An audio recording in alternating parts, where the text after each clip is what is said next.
السلام علیکم. الحمد للہ رب العالمین والصلاة والسلام علی اشرف الانبیاء والمرسلین وعلی آلہ واصحابہ ومن سنتہ الی یوم الدین. اللہم اجعلنا منہم ومن الذین آمنوا وعملوا الصالحات وتواصوا بالحق وتواصوا بالصبر. آمین یا رب العالمین. ثم اما بعد فاعوذ باللہ من الشیطان الرجیم. بسم اللہ الرحمن الرحیم. رب اشرح لی صدری ویسر لی امری واحلل عقدۃ من لسانی یفقهوا قولی. اللہم ثبتنا عند الموت بلا الہ الا اللہ. اے ہمارے اللہ، ہمیں ہماری موت پر کلمہ لا الہ الا اللہ پر ثابت قدم رکھیے. آمین یا رب العالمین. 20واں پارہ ہے سورۃ القصص، آیت نمبر 61 سے شروع کریں گے. افمن وعدناہ وعدا حسنا فہو لاقیہ کمن متعناہ متاع الحیاۃ الدنیا ثم ہوا یوم القیامۃ من المحضرین. بھلا وہ شخص جس سے ہم نے اچھا وعدہ کیا ہو اور وہ اسے پانے والا ہو، کبھی اس شخص کی طرح ہو سکتا ہے جسے ہم نے صرف حیات دنیا کا سر و سامان دے دیا ہو اور پھر وہ قیامت کے روز سزا کے لیے پیش کیا جانے والا ہو. اور بھول نہ جائیں یہ لوگ اس دن کو جبکہ وہ ان کو پکارے گا اور پوچھے گا، کہاں ہیں میرے وہ شریک جن کا تم گمان رکھتے تھے؟ یہ قول جن پر چسپاں ہوگا وہ کہیں گے، اے ہمارے رب، بے شک یہی لوگ ہیں جن کو ہم نے گمراہ کیا تھا، انہیں ہم نے اسی طرح گمراہ کیا جیسے ہم خود گمراہ ہوئے تھے. اغویناہم کما غوینا، یعنی ایک نسل دوسری نسل کے اوپر بلیم گیم کرے گی. ایک نسل دوسری نسل کو کہے گی کہ اس نے ہمیں گمراہ کیا تھا. ہم آپ کے سامنے برات کا اظہار کرتے ہیں، یہ ہماری تو بندگی نہیں کرتے تھے. جن کی بندگی کیا کرتے تھے یعنی جن کی انسسٹر ورشپ کرتے تھے، جن آباء و اجداد کے طریقوں کو فالو کر کے اللہ کو نافرمان کیا تھا، اللہ کی نافرمانی کی تھی، وہی آباء و اجداد قیامت کے دن ان سے لا تعلقی کا اظہار کر دیں گے. پھر ان سے کہا جائے کہ پکارو اب اپنے ٹھہرائے ہوئے شریکوں کو. یہ انہیں پکاریں گے مگر ان کو کوئی جواب نہ دیں گے. بتا دیا جائے جیسے کوئی آپ فون کرتے ہیں تو کوئی ریکارڈڈ میسج چھوڑ دیتا ہے، یہ جواب دینے کی سکت بھی نہیں رکھتے ہوں گے. یہ پوچھیں گے اور ان کو کوئی جواب نہ ملے گا، کوئی رسپونڈ نہ کریں گے، اور یہ لوگ عذاب دیکھ لیں گے. کاش یہ ہدایت اختیار کرنے والے ہوتے. ان کو کیا چیز کھا گئی؟ ان کو عذاب نے کھایا اس لیے کہ یہ پیپل کانشیس لوگ تھے. گاڈ کانشیس بنتے، اللہ کے احکامات کو زندگی میں لاتے تو ان کو اس نقصان کا سامنا نہ کرنا پڑتا. لیکن ہم کیا کریں کہ ہمارا بھی یہی حال ہے کہ ہم قرآن میں عذاب رسیدہ بستیوں کا سنتے ہیں اور پڑھتے ہیں. ہم قرآن میں ان عذاب والی امتوں کا پڑھتے ہیں جنہوں نے آباء و اجداد کو فالو کیا اور اسلام کی تعلیمات آنے کے باوجود اپنا عمل نہ بدلا، اور اس کے باوجود ہم قرآن پڑھ کے پھر خاندان کے اندر، خاندان کی رسوم و رواج کے اندر اپنے آپ کو انٹیکٹ رکھتے ہیں اور اپنا رویہ نہیں بدلتے. اور فراموش نہ کریں یہ لوگ وہ دن جبکہ وہ ان کو پکارے گا اور پوچھے گا، جو رسول بھیجے گئے تھے انہیں تم نے کیا جواب دیا تھا؟ اس وقت کوئی جواب ان کو نہ سوجھے گا اور نہ یہ آپس میں ایک دوسرے سے پوچھ ہی سکیں گے. البتہ جس نے آج توبہ کر لی اور ایمان لے آیا اور نیک عمل کیے، فَعَسَىٰ أَن يَكُونَ مِنَ الْمُفْلِحِينَ، تو یہ توقع ہو سکتی ہے کہ وہ فلاح پانے والوں میں شامل ہو جائیں.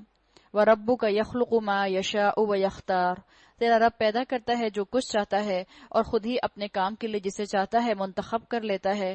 یہ انتخاب ان لوگوں کے کرنے کا کام نہیں. اللہ پاک ہے اور بہت بالا تر ہے اس شرک سے جو یہ لوگ کرتے ہیں. تیرا رب جانتا ہے جو کچھ دلوں میں چھپائے ہوئے ہیں اور جو کچھ یہ ظاہر کرتے ہیں. یعنی بتا دیا گیا اللہ کے ہاں جو چیز اصل میں کوالٹی رکھتی ہے، اللہ کے ہاں جو چیز گنی جائے گی وہ تمہارا خلوص ہوگا. اللہ تمہارا دل دیکھے گا. ہم نے پیچھے پڑھا تھا من اتی اللہ بقلب سلیم، جو قلب سلیم لے کر اللہ کے سامنے آئے گا، جو سلامت دل لے کر اللہ کے سامنے آئے گا، اللہ اس کو پاس کرنے کی طرف لے جا سکتا ہے.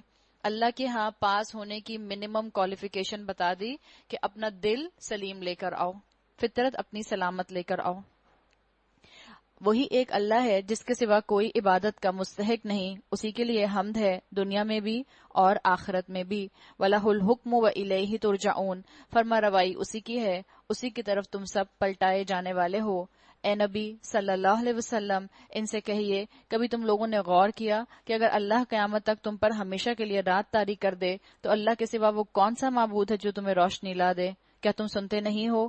ان سے پوچھو کبھی تم نے سوچا کہ اگر اللہ قیامت تک تم پر ہمیشہ کے لیے دن طاری کر دے تو اللہ کے سوا وہ کون سا معبود ہے جو تمہیں رات لا دے تاکہ تم اس میں سکون حاصل کرو؟ کیا تم کو سوچتا نہیں ہے؟ دن اور رات جیسے پرولونگ ہو سکتے ہیں ایسے ہی انسان کے حالات بھی تو پرولونگ ہو سکتے ہیں۔ اللہ چاہے تو کسی کے اوپر ہمیشہ یا بہت سالوں تک غم کی سچویشن رہے، اللہ چاہے تو کسی کو اللہ مستقل خوشیوں میں رکھے، لیکن اللہ کی بانٹ کیسی ہے؟ یہ اللہ کی اپنی بانٹ ہے۔ اللہ مجھ پر اور آپ پر آزمائشیں ڈالتا ہے تو اللہ مجھ پر اور آپ پر آزمائشیں اتنی ہی ڈالتا ہے جتنی آپ اور میں اٹھا سکتے ہیں، تاکہ مجھے اور آپ کو مہلت بھی مل جائے اور آپ کو اور مجھے سبق بھی مل جائے۔ تو اللہ جس طرح ہمیشہ رات نہیں رکھتا، اسی طرح یہاں پر نشانی یہ بتاتے ہیں اسکالرز کہ اللہ ہمیشہ انسان کے اوپر غم، اداسی، آزمائش کو نہیں رکھتا۔ اللہ نے قرآن میں کہا ہے ان مع العسر یسرا، ہر تنگی کے بعد آسانی ہے۔ آج کسی عمل کو کرتے ہوئے اگر دل گھٹ رہا ہے، آج کسی نیکی کو کرتے ہوئے اگر مزہ نہیں آ رہا، ہو سکتا ہے کل تم ایک ایسی نیکی کرو جس کو کر کے تمہیں مزہ آنے لگ جائے۔ بالکل جیسے دن رات ہمیشہ نہیں رہتے، ایسے ہی حالات بھی ہمیشہ ایک جیسے نہیں رہتے۔ وَمِن رَحْمَتِهِ جَعَلَ لَكُمُ اللَّيْلَ وَالنَّهَارَ لِتَسْكُنُوا فِيهِ، یہ اسی کی رحمت ہے کہ اس نے تمہارے لیے رات اور دن بنائے تاکہ تم رات میں سکون حاصل کرو اور دن کو اپنے رب کا فضل تلاش کرو، شاید کہ تم شکر گزار بنو۔ اللہ تعالیٰ نے بتا دیا کہ اللہ تعالیٰ نے جو دن رات کا معاملہ رکھا، اس کے اوپر غور کرو تو تم سمجھ سکتے ہو کہ اللہ نے تمہارے لیے اس میں کتنی حکمتیں پوشیدہ رکھی ہیں۔ اگر دنیا اپنے ایکسس پر روٹیٹ نہ کرتی اور چاند کی طرح، پھر کیا ہوتا؟ آدھی دنیا کے اوپر دن ہوتا اور آدھی دنیا کے اوپر رات ہوتی۔ چاند کے اوپر ابھی بھی یہی معاملہ ہے کہ پورا چاند ایک ساتھ روشن نہیں ہوتا، آدھی اس کے اوپر روشنی ہوتی ہے تو آدھی اس پر رات ہوتی ہے۔ لیکن یہ اللہ نے اپنا ایکسس بتا دیا اس زمین کو، تو یہ زمین گھومتی رہتی ہے اور اس کے گھومنے کی وجہ سے اس کی روشنی کی یونیفارمٹی ہے، اس کی اندھیرے کی یونیفارمٹی ہے۔ تو جیسے زمین کا ایکسس ہے، مسلمانوں کو، انسانوں کو بتا دیا گیا کہ اللہ کو اپنا ایکسس بناؤ۔ تم اللہ کے گرد جیسے خانہ کعبہ پہ جا کے اللہ کے گھر کا، بیت اللہ کا طواف کرتے ہو، ایسے ہی اپنی زندگیوں کے اندر اللہ کے احکامات کے گرد اپنا زندگی کا طواف رکھا کرو۔ جب تم بیت اللہ میں جا کر اپنی فرمانبرداری اللہ کے لیے خالص کر دیتے ہو تو تمہیں کراچی آ کے مثال کے طور پر کیا ہو جاتا ہے؟ تمہارا آربٹ کیوں چینج ہو جاتا ہے؟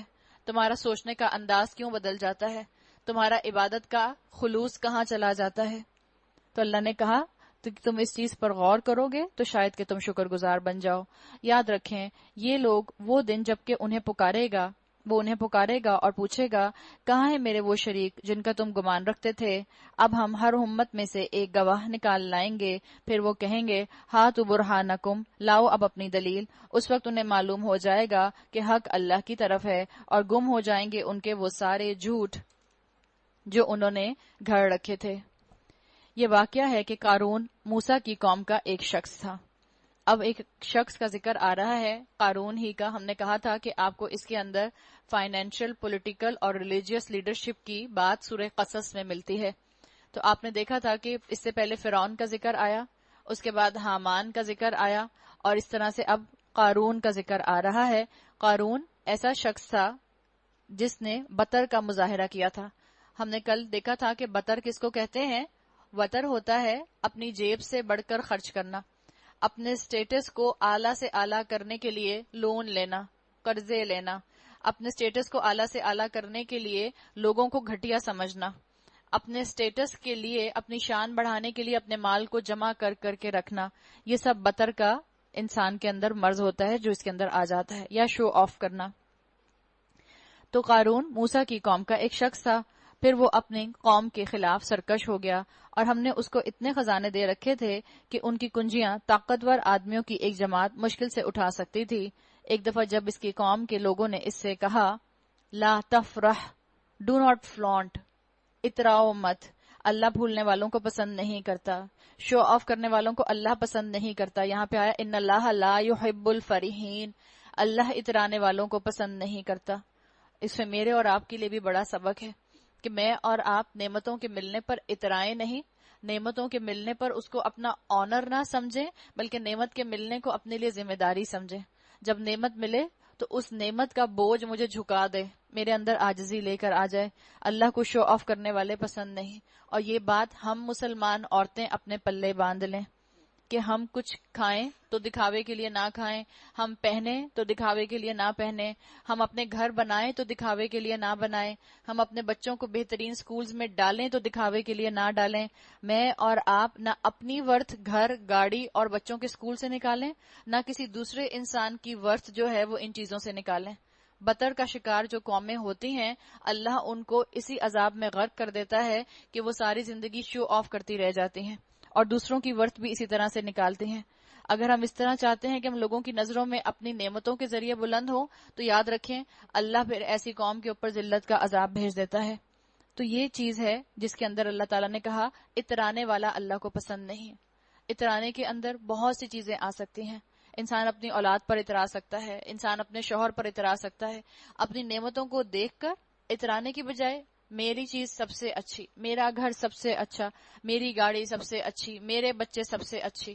کیا اللہ نے سکھایا ہے کہ اللہ اپنی نعمتوں کو جب آپ دیکھیں تو اس میں برکت کی دعا کریں اور ان کو نظر سے بچنے کے لیے ان کے اوپر رسول اللہ صلی اللہ علیہ وسلم کی دعائیں جو ہیں ان کو پڑھ کر دم کریں اور ان نعمتوں پر اللہ کا شکر ادا کرتے ہوئے ان کی ذمہ داری کو محسوس کریں کہ اللہ تعالیٰ نے مجھے یہ کتنی بڑی ذمہ داری دی ہے. اور عورتوں کے اندر فلانٹ کرنے کی عادت سب سے زیادہ ہوتی ہے. تو ہمیں اپنی اس تکلیف کو، اس بیماری کو، اس کمی کو ہارنس کرنے کی ضرورت ہے. یہ کہاں سے شروع ہوتا ہے فلانٹ کرنا؟ ہم خواتین نہیں اپنے پاس اپنے بیگز میں چھوٹے چھوٹے سے آئینے رکھتی ہیں. ہر تھوڑی دیر کے بعد آئینہ نکال کر دیکھا اور اپنا چہرہ دیکھا کیسی لگ رہی ہوں. کہیں پہ آئینہ نظر آیا فوراً مڑ کر دیکھا اچھا ذرا دیکھوں تو لپسٹک ٹھیک ہے، خراب تو نہیں ہے. آہستہ آہستہ یہ عادت بڑھتی جاتی ہے اور اس کے بعد انسان اترانا شروع کر دیتا ہے. وہ کیا ہوتا ہے کہ آپ کسی بلڈنگ میں جائیں وہاں لفٹ لگی ہوئی ہو اور وہ جو لفٹ کے اندر بھی وہ جو ان کا سٹیل کا جو ہے لفٹ کا آن آف کا بٹن ہوتا ہے اس کے اوپر بھی آپ کو اپنا بڑا اچھا چہرہ نظر آتا ہے تو انسان اس کو بھی نہیں چھوڑتا. جو ریلنگ ہوتی ہے سٹیئرز کے اوپر چڑھنے کی، اگر وہ بھی جو ہے وہ آئرن کی لگی ہوئی ہے، اس کے اوپر سٹیل ہوا ہے، اس میں بھی آپ اپنے چڑھتے چڑھتے چہرہ دیکھنے لگ جاتے ہیں. تو کیا ہے، میں اچھی لگوں، میں اچھی لگوں، میں سب سے اچھی لگوں، میں محفل میں سب سے بہتر لگوں. یہ اتراہٹ پھر آہستہ آہستہ انسان کو شو آف کی طرف لے جاتی ہے. اور اللہ تعالیٰ نے یہاں بتا دیا کہ اللہ کو فرحین پسند نہیں ہے، اللہ کو اترانے والے پسند نہیں ہیں. جو مال اللہ نے تجھے دیا ہے اس سے آخرت کا گھر بنانے کی فکر کر اور دنیا سے اپنا حصہ فراموش نہ کر. اللہ تعالیٰ نے قارون کو بھی یہی کہا تھا، قارون تک بھی یہی میسج پہنچا تھا اور آپ تک اور مجھ تک بھی یہی میسج پہنچا ہے کہ جو اللہ نے نعمتیں دی ہیں ان نعمتوں سے آخرت کمائیں، ان نعمتوں کو ٹولز بنا لیں آخرت کمانے کا اور دنیا والوں پر بھی خرچ کریں اور اللہ کی راہ میں بھی خرچ کریں اور اپنی ضروریات اور خواہشات پر بھی پورا خرچ کریں. احسان کر جس طرح اللہ نے تیرے ساتھ احسان کیا ہے اور زمین میں فساد برپا کرنے کی کوشش نہ کر، اللہ مفسدوں کو پسند نہیں کرتا. ہم نے کل کہا تھا مفسد کئی اینگل سے قرآن میں آیا ہے. یہاں کس کو مفسد کہا گیا؟ وہ جو اپنی دولت کو صرف اپنی اتراہٹ کے لیے رکھے، اپنے اترانے کے لیے رکھے اور اس کو غریبوں کے اوپر خرچ نہ کرے، معاشرے میں سرکولیٹ کرنے کے لیے اسے خرچ نہ کرے، مسکینوں کو، مسافروں کو، ضرورت مندوں کو دینے کے لیے خرچ نہ کرے. اللہ نے اس کو مفسد قرار دے دیا. جب دکھاوے کے لیے انسان اپنا پیسہ خرچ کرتا ہے، شو آف کے لیے پیسہ خرچ کرتا ہے، تو اس معاشرے کے اندر علماء کہتے ہیں کہ اس دکھاوے کی وجہ سے رسمیں عام ہو جاتی ہیں. اس لیے کہ رسمیں کرنے کا مقصد کیا ہوتا ہے؟ آپ ایک رسم کرنے بیٹھے آپ کو کتنا خرچہ کرنا پڑتا ہے. تو علماء کہتے ہیں کہ جس معاشرے کے لوگوں میں دکھاوا عام ہو جاتا ہے وہاں رسمیں عام ہو جاتی ہیں، اور جب رسمیں یا سیلیبریشنز عام ہوتی ہیں تو پھر لوگ بہت بری طرح سے اپنی دولت کا فلانٹ کرتے ہیں، مختلف انداز سے دولت کا فلانٹ کرتے ہیں. اور ہمارے ہاں رسموں کا کیا کہنا، ہمارے ہاں تو موقع با موقع جب بھی شادیوں کا موقع آتا ہے ہم دل کھول کر خرچ کرتے ہیں. خاص طور پہ سب کانٹیننٹ والے اور خاص طور پہ پاکستان والے تو دنیا بھر میں مشہور ہیں کہ اپنی شادیوں کے اوپر جو ہیں بہت زیادہ بطر کا مظاہرہ کرتے ہیں، بہت زیادہ فلانٹ کرتے ہیں، بہت زیادہ دکھاوا کرتے ہیں. آج کل تو وہی بات کہ جوڑے کی پرائز بتانا بھی جو ہے وہ بھی بطر کا ذریعہ بن گیا، بری کا دکھانا. اب تو خیر میرا خیال ہے اللہ کا شکر ہے شاید ایسا نہیں ہوتا ہوگا. ایک زمانہ تھا کرسی پر کھڑے ہو کے بری دکھائی جاتی تھی اور ایک خاتون گھوم گھوم کے پورے معاشرے میں، پورے اس پنڈال میں بری دکھایا کرتی تھیں کہ کوئی رہ نہ جائے جس کی نظر سے جو ہے وہ جوڑا رہ جائے کہ وہ دیکھ نہ سکے. یہ سب فلانٹ کرنا ہے. آپ ان سے پوچھیں کہ یہ فلانٹ کرنا ہے، آپ ان کو بتائیں یہ مناسب نہیں ہے، یہ آپ کیوں کرتے ہیں، تو لوگ کبھی نہیں مانتے. وہ کہتے ہیں نہیں ہماری یہ نیت تھوڑی ہے، ہم تو اپنی خوشی کا اظہار کر رہے ہیں، ہم اپنی خوشی میں اوروں کو شامل کر رہے ہیں. آپ اپنی خوشی میں اوروں کو شامل کر رہے ہیں، یا جب آپ بہترین بری دکھا کر ان بچیوں کو جن کے ماں باپ اس طرح کی بری جو ہے وہ افورڈ نہیں کر سکتے دینا، یا کپڑے ویسے دینا افورڈ نہیں کر سکتے، یا وہ بیٹوں کی مائیں جو اس طرح کی بری بنا بنا کے اپنی بہوؤں کے لیے نہیں لے جا سکتی، آپ ان کے اندر جو ہے سینس آف ڈپریویشن لے کر آ رہے ہیں، آپ ان کے اندر جو ہے احساس محرومی لے کر آ رہے ہیں. آپ معاشرے کے اس طبقے کے لیے جو معاشرے کا کم پیسے والا طبقہ ہے اس کے اندر کون سی فیلنگز ڈیولپ کر رہے ہیں. جب ایک گھر میں ایک بیٹے کی یا بیٹی کی شادی ہو رہی ہوتی ہے اور جو اس وقت دکھاوا کیا جاتا ہے، تو جو گھر کے نوکر ہوتے ہیں، جو گھر کا ڈرائیور ہوتا ہے، جو گھر کا چوکیدار یا خانسامہ ہوتا ہے، کیا ان کی نظروں میں وہ سارے سیلیبریشنز، ان کی نظروں میں وہ سارے خرچے نہیں آ رہے ہوتے؟ وہ ڈرائیور مثال کے طور پر جو ساری زندگی محنت کرتا ہے اور اپنے بیٹے کی شادی پر خرچ کرنے کے لیے اس کے پاس پیسے اکٹھے نہیں ہوتے، یا اپنی بیٹی کو 4 کپڑے بنا کر دینے کے لیے اس کے پاس پیسے اکٹھے نہیں ہوتے، کتنا اس کے اندر احساس محرومی آئے گا. پھر ہم کہتے ہیں کہ ڈاکے پڑتے ہیں، پھر ہم کہتے ہیں کہ لوگ ایک دوسرے کو قتل کر دیتے ہیں، پھر ہم کہتے ہیں نوکر جو ہیں وہ مالکان کو قتل کر دیتے ہیں. یہ اسی لیے ہوتا ہے کہ ہم بطر کا مظاہرہ کرتے ہیں. اپنی نعمتوں کو حد میں رہتے ہوئے استعمال کرنا یہ مومن کا کام ہوتا ہے. تو بظاہر ایک شادی کے موقع کے اوپر جس کی بری اچھی آ گئی، وہ لڑکی تو پھولے نہیں سما رہی، لیکن جس کے لیے کوئی ایسا رشتہ آتا ہی نہیں کہ جس کے لیے اس کے لیے کوئی ایسی بری آئے، یا اس کے لیے بھی اس کی ساس جو ہے وہ 3 کا جوڑا لے کر آئے یا 4 کا جوڑا لے کر آئے، اور اس کے بعد بھی ہم مناسب نہیں سمجھتے یہ کہنا کہ 3 کا 4 کا. پہلے کہتے ہیں بہت سستا مل گیا، اتنا سستا کیا بتاؤں. آپ کے بتا تو دیں کتنا سستا. ہم سمجھے 10,000 کا مل گیا، شاید زینب مارکیٹ سے خرید کے لے آئے یا صدر سے خرید کر لے آئے. نہیں، پتا چلتا ہے صرف 4 کا. اور 4 کا مطلب کوئی 4 روپے تو 4,000 40,000 تو ہے نہیں. آپ کو پتا ہے 4 کا مطلب کیا ہے. تو یہ بطر ہوتا ہے تاکہ لوگ کہیں واہ کتنے پیسے والے ہیں، 4 کا لے کر آئی ہیں پھر بھی کہہ رہی ہیں بڑا سستا مل گیا، بڑا سستا مل گیا. اللہ تعالیٰ نے اس چیز کو سخت ناپسند کیا ہے. اگر اللہ نے آپ کو مال اور اسباب دیا ہے، اگر اللہ نے آپ کو پیسے والا بنایا ہے، اگر اللہ نے آپ کے اوپر اپنے ریسورسز کو کھولا ہے، تو آپ اپنے معیار سے نیچے آ کر خرچ کریں. آپ اپنے آپ کو اس سٹینڈرڈ سے نیچے لے آئیں جس سٹینڈرڈ پر آپ خرچ کر سکتے ہیں. آپ دیکھیں معاشرے میں کتنی تیزی سے شادیوں کے اندر سادگی آنا شروع ہوگی.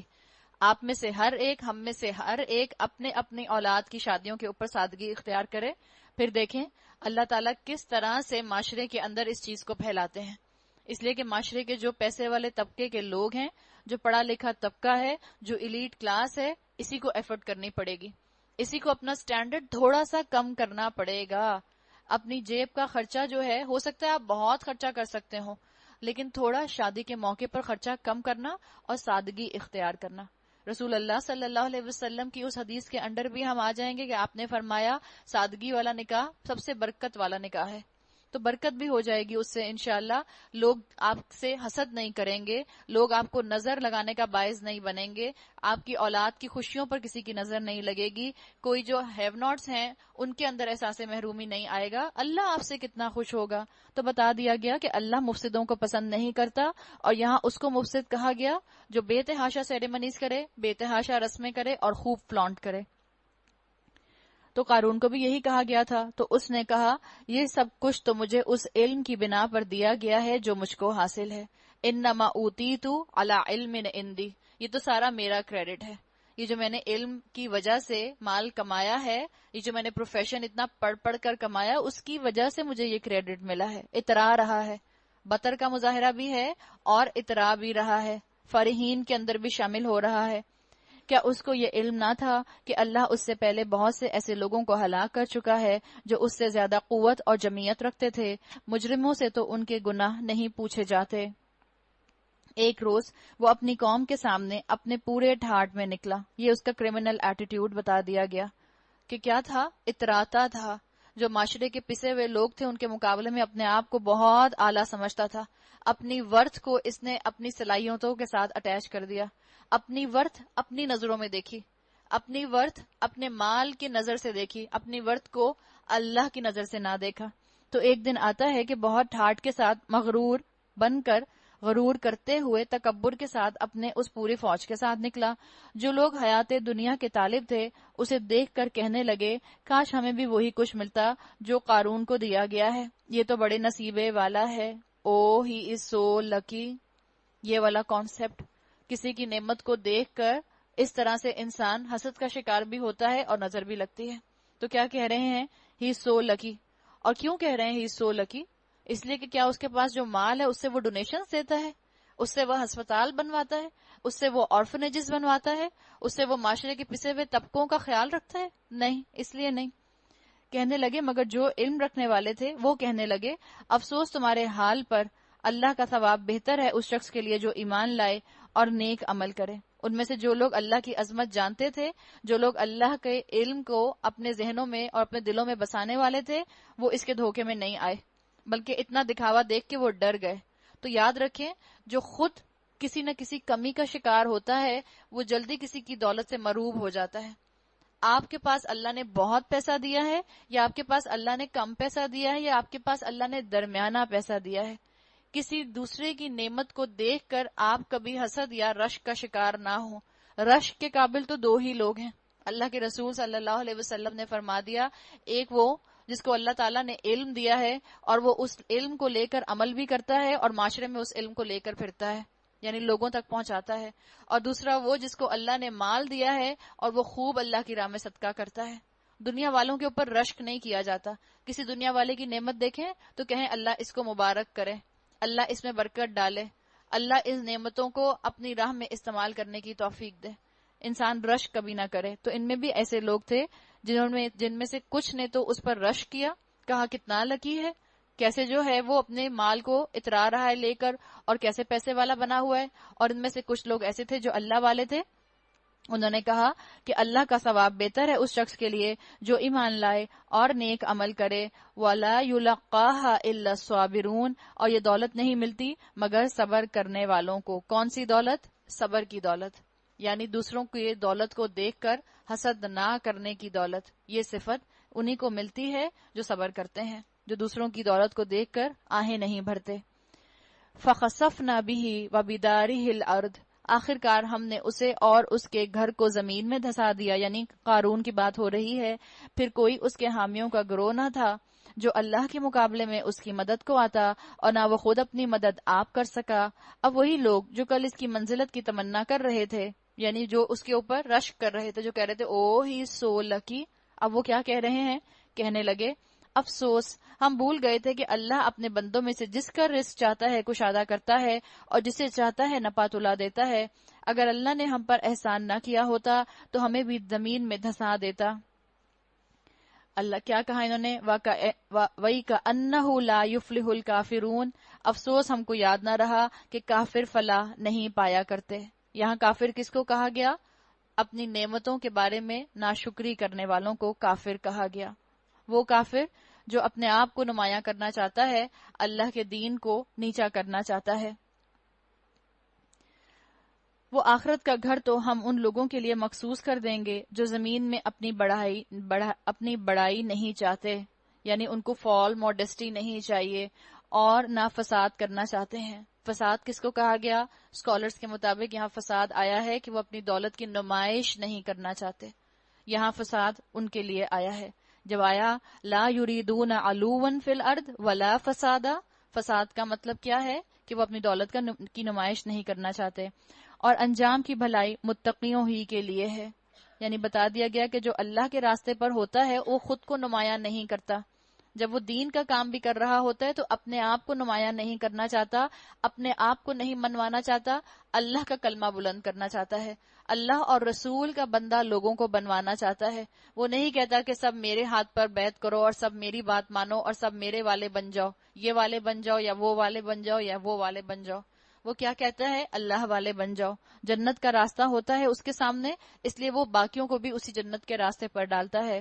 جو کوئی بھلائی لے کر آئے گا اس کے لیے اس سے بہتر بھلائی ہے، اور جو برائی لے کر آئے تو برائیاں کرنے والوں کو ویسا ہی بدلہ ملے گا جیسا وہ عمل کرتے تھے۔ یہ بھی اللہ کی قرآن میں شان ہے کہ اللہ بھلائی کرنے والوں کو تو کہتا ہے کہ ان کو بڑھ چڑھ کر اجر ملے گا، اور یہ بھی اللہ کی شان رحیمی ہے کہ اللہ کہتا ہے جو جتنا گناہ کما کے لائے گا اس کو اتنا ہی اس کی سزا دی جائے گی، بڑھ چڑھ کر سزا نہیں دی جائے گی. من جاء بالحسنتی، من جاء بالحسنتی میں حسنتی واحد آیا ہے، سنگولر آیا ہے. کوئی ایک بھی جو بھلائی لے کر آیا، جو اس نے اپنی زندگی میں قائم کی ہوئی تھی، جو اس کی زندگی میں لائف سٹائل کے طور پر شامل تھی، فَلَهُ خَيْرٌ مِّنْهَا، تو اللہ تعالیٰ اس کو اس سے بڑھ کر درجات دیں گے. اے نبی صلی اللہ علیہ وسلم، ان الذی فرض علیک القرآن، یقین جانیے کہ جس نے یہ قرآن تم پر فرض کیا ہے وہ تمہیں ایک بہترین انجام کو پہنچانے والا ہے. اللہ تعالیٰ نے قرآن کو فرض کیا ہے، تو اسکالرز کہتے ہیں کہ انسان کو اپنے اعمال ضرور دیکھ لینے چاہیے. اگر مثال کے طور پر اس وقت بھی کوئی قرآن کو چھوڑ کر نفل پڑھنے لگ جائے گا تو جو خیر اس وقت برس رہا ہے قرآن کے علم کا، ہو سکتا ہے وہ اس سے محروم ہو جائے. تو فرض کے مقابلے میں نوافل کو اہمیت نہیں دینی چاہیے، جو فرض کا مقام ہے وہ فرض کو دینا چاہیے. کوئی کہے کہ میں ہر دن میں 100 نوافل پڑھتی ہوں، اور آپ ان سے کہیں کہ آپ آگے بڑھ کر قرآن کا کورس جوائن کر لیجئے، تو وہ کہیں نہیں میں 100 نوافل نہیں پڑھ سکوں گی، تو علماء کے مطابق وہ غلطی کر رہی ہیں. ان کو چاہیے کہ وہ فرض چیز کو پہلے حاصل کریں، قرآن کا علم حاصل کرنا، قرآن سے ہدایت لینا، قرآن کے احکامات کی سمجھ حاصل کرنا. اس لیے کہ رسول اللہ صلی اللہ علیہ وسلم کو اسی کام کے لیے بھیجا گیا تھا، یتلو علیہم آیاتہ ویزکیہم ویعلمہم الکتاب والحکمہ. اللہ کے رسول کا تو یہ کام بتایا گیا تھا کہ وہ اللہ کی آیات پڑھ کر سناتے ہیں، اس کتاب کی تعلیم دیتے ہیں. تو اسکالرز کے مطابق اپنی نفلی عبادات کو فرض عبادت کے اوپر پریفرنس نہیں دینی چاہیے. اس لیے اللہ نے کہا یقین جانو کہ جس نے یہ قرآن تم پر فرض کیا ہے. آپ دیکھیں اسی لیے اسکالرز کہتے ہیں آج بھی یقیناً کمپیوٹر کے سامنے بیٹھ کر یوٹیوب پر لیکچر سننا، واٹس ایپ پر لیکچر سننا، یا کسی بھی طرح سے کسی ویب سائٹ پر جا کر کوئی آڈیو MP3 سن لینا، اس کا بھی اجر ہے. لیکن جو قرآن کی محفل میں قرآن بیٹھ کر سمجھا جاتا ہے، جو اس کا امپیکٹ آتا ہے، آپ سب خود بھی محسوس کر سکتے ہیں. ایک کلاس آپ یہاں اٹینڈ کریں اور ایک کلاس آپ گھر بیٹھ کر واٹس ایپ پر سنیں، آپ کے گھر میں 25 ڈسٹریکشن آپ کو ہو جائیں گی، 25 30 40 ڈسٹریکشن ہو جائیں گی. فون بھی بجے گا، دروازے پہ بھی کوئی آ جائے گا، بچے بھی کچھ نہ کچھ مانگیں گے، میڈ کو بھی آپ سے کوئی کام ہوگا. ظاہر ہے جب آپ گھر میں نظر آئیں گی تو سبھی کو جو ہے آپ کی ضرورت پڑتی رہے گی، اور آپ کا کبھی بھی وہ امپیکٹ آپ حاصل نہیں کر سکیں گی جو امپیکٹ آپ کو قرآن کی محفل میں آ کے حاصل ہوتا ہے. تو اللہ کے رسول صلی اللہ علیہ وسلم کا جو طریقہ تھا، جو میتھڈالوجی تھا، اسی میتھڈالوجی کے مطابق آج بھی اسکالرز کہتے ہیں کہ استاد کی صحبت میں جا کر بیٹھنا چاہیے تاکہ انسان بہت کچھ اس سے سیکھے. ایک سینرجی ڈیولپ ہوتی ہے، لائک مائنڈڈ لوگ اکٹھے ہوتے ہیں، اور قرآن کی محفل کی وجہ سے انسان کے اوپر برکتوں کا نزول الگ ہوتا ہے. تو ہر طرح سے فائدہ ہے. اگر انسان کے پاس چوائس ہو تو انسان لائیو جا کے ٹیچر کو ضرور سنے، اگر چوائس نہیں ہے تو وہ الگ فیکٹر ہے. ان لوگوں سے کہہ دو کہ میرا رب خوب جانتا ہے کہ ہدایت لے کر کون آیا ہے اور کھلی گمراہی میں کون مبتلا ہے. تم اس بات کے ہرگز امیدوار نہ تھے کہ تم پر کتاب نازل کی جائے گی، یہ تو محض تمہارے رب کی مہربانی سے تم پر نازل ہوئی ہے، پس تم کافروں کے مددگار نہ بنو. یعنی اب اس کتاب کے مطابق عمل کرو، اور اس کتاب سے جو انکار کرے گا وہ اپنا رویہ کفر والا رکھے گا. اور ایسا کبھی نہ ہونے پائے کہ اللہ کی آیات جب تم پر نازل ہوں تو کفار تمہیں ان سے باز رکھیں. اپنے رب کی طرف دعوت دو. رسول اللہ صلی اللہ علیہ وسلم کو کہا گیا وَدْعُوا إِلَىٰ رَبِّكَ، اپنے رب کی طرف دعوت دو. ادعو دعوت دینا، اور وہی بات ہم نے پہلے بھی کی تھی کہ دعوت کیسے دی جاتی ہے، انوائٹنگ انداز کیسے ہوتا ہے، محبت کے ساتھ. آپ کسی کو جب انوائٹ کرتی ہیں، آپ کسی کو دعوت پر بلاتی ہیں، تو آپ بہت ہی محبت کے ساتھ بلاتی ہیں. اور جب آپ محبت کے ساتھ بلاتی ہیں تو اس کا مطلب کیا ہوتا ہے، آپ کے جذبات اس میں شامل ہیں، آپ ان سے ہمدردی رکھتی ہیں. آپ جس سے نفرت کرتی ہیں، جس کو آپ پسند نہیں کرتی، اس کو آپ اپنے گھر کھانے پر تھوڑی بلاتی ہیں. آپ اپنے گھر کھانے پر کس کو بلاتی ہیں؟ جس سے آپ محبت کرتی ہیں، جس کے ساتھ آپ وقت گزارنا چاہتی ہیں، جس کے ساتھ بیٹھ کر آپ کچھ وقت جو ہے باتیں کرنا چاہتی ہیں. تو اللہ کے رسول صلی اللہ علیہ وسلم پر ذمہ داری ڈالی گئی وَدْعُوا إِلَىٰ رَبِّكَ، اللہ کی طرف لوگوں کو بلائیے، انوائٹ کیجئے محبت کے ساتھ، جیسے کہ انویٹیشن دیا جاتا ہے. آپ دیکھتی ہیں کسی کے بیٹے کی شادی ہے، آپ کو بھی معلوم ہے 6 مہینے کے بعد ان کے بیٹے کی شادی ہے، خود بھی آ کر آپ سے کہیں گی اور آپ کو فون پر بھی بتائیں گی، اور آپ کو الگ سے کارڈ لا کر بھی دیا جاتا ہے. کیوں؟ اتنی محبت کا اظہار کیا جا رہا ہوتا ہے، خواہش ہوتی ہے کہ آپ آئیں. اگر آپ اور میں چاہتے ہیں کہ ہم لوگوں کو اللہ کے راستے کی طرف بلائیں تو یہ انوائٹنگ انداز رکھنا ہوگا. لوگوں کی خطاؤں سے درگزر کرتے ہوئے ان کو اللہ کی کتاب پر عمل کرنے کے لیے ماحول دینا ہوگا. اپنے آپ کو ایز اے انصار پیش کرنا ہوگا تاکہ وہ جو ہجرت کر کے اپنے گھروں سے نکل کر آپ کے ساتھ آ کر بیٹھ رہے ہیں ان کو انسیت محسوس ہو، ان کو اپنائیت محسوس ہو. اور رسول اللہ صلی اللہ علیہ وسلم نے اسی طرح دعوت کا کام کیا. اب اللہ کے رسول صلی اللہ علیہ وسلم تو موجود نہیں ہے، تو یہ جو کہا گیا وَدْعُ إِلَىٰ رَبِّكَ وَلَا تَكُونَنَّ مِنَ الْمُشْرِكِينَ، اپنے رب کی طرف دعوت دو اور ہرگز مشرکوں میں شامل نہ ہو. اب یہ ذمہ داری آپ کے اور میرے کندھوں کے اوپر ہے. اللہ نے کہہ دیا اپنے رب کی طرف دعوت دو، اور جو رب کی طرف دعوت دینے والا ہوتا ہے وہ مشرکین میں سے نہیں ہوتا. اس کا عمل ان سے ٹیلی نہیں کرتا جو مشرک ہیں، اس کا عمل اور اس کا لائف سٹائل ان سے ملتا جلتا نہیں ہوتا جو مشرک ہیں. اس کا عمل تو اس سے ٹیلی کرے گا جو اللہ کے راستے پر بلانے والے تھے. انعمت علیہم والے لوگ جن پر اللہ نے انعام کیا تھا، اور جن پر اللہ نے انعام کیا تھا وہی آپ کے اور میرے لیے رول ماڈل ہیں. یہ اللہ کی شان ہے کہ اللہ تعالیٰ نے سورہ فاتحہ میں جو آپ کو اور مجھے سبق دیا ہے وہ سبق آپ کی اور میرے لیے زندگی بھر کام آتا ہے. پورے قرآن کو پڑھتے ہوئے کام آتا ہے. کیسے؟ اللہ نے وہاں کہا تھا، ہم نے جب کہا تھا اہدنا الصراط المستقیم، اللہ ہمیں سیدھا راستہ دکھا، تو اس کے بعد دعا کیا کی تھی بندے نے؟ صراط الذین انعمت علیہم، ان کا راستہ جن پر آپ نے انعام کیا تھا. انعمت فعل ماضی آیا ہے. اور آپ کو پہلے بھی بتایا ہے کہ عربی کے اندر اسم جو ہے وہ اس میں پرماننس ہوتی ہے، فعل کے اندر ٹیمپرری فیلنگز آتی ہیں. تو اللہ کے کہا گیا کہ یعنی اللہ آپ نے جن پر انعام کیا تھا وہ جو ماضی میں سلف صالحین گزر چکے، وہ جو تابعین گزر چکے، وہ جو تبع تابعین گزر چکے، وہ جو انبیاء گزر چکے، وہ جو صدیقین گزر چکے، وہ جو شہداء گزر چکے، وہ آپ کے اور میرے لیے قابل عمل ہیں. ان کو رول ماڈل بنائیے. اور آگے کیا کہا تھا اللہ تعالیٰ سے بندے نے؟ کون سا راستہ مجھے نہیں چاہیے؟ غیر المغضوب علیہم ولدالین. المغضوب الضالین دونوں اسم آ گئے. یعنی آج بھی جو ایسے عمل کرنے والے ہیں کہ جو بھٹکے ہوئے ہیں، جو علم کے بغیر عمل کرتے ہیں، یا جو عمل کے کرنے کے شوقین ہیں مگر علم نہیں رکھتے، ہمیں ان دونوں میں سے نہیں ہونا. تو اللہ کا بندہ مشرکوں میں سے شامل نہیں ہو سکتا. جس کو اللہ کے راستے پر لوگوں کو بلانا ہے وہ اپنے عمل کو 24/7 اللہ کی بندگی میں لے آتا ہے، پیور کر لیتا ہے، اسلام کی پرسٹین پیورٹی کا خیال رکھتا ہے. اسلام کے اندر ایک بھی دھبا مشرکوں کے عمل کا نہیں لگنے دیتا. یہ آپ کو اور مجھے اپنی زندگیوں میں خیال رکھنا ہے، اس لیے کہ ذمہ داری آپ کے اور میرے کندھوں پر ہے. اللہ نے کہا وَلَا تَدْعُوا مَعَ اللَّهِ إِلَٰهًا آخر، اور اللہ کے ساتھ کسی دوسرے معبود کو نہ پکارو، اس کے سوا کوئی معبود نہیں ہے. ہر چیز ہلاک ہونے والی ہے. كُلُّ شَيْءٍ هَالِكٌ إِلَّا وَجْهَهُ، ہر چیز ہلاک ہونے والی ہے سوائے اس ذات کے جو اللہ رب العزت کی ہے.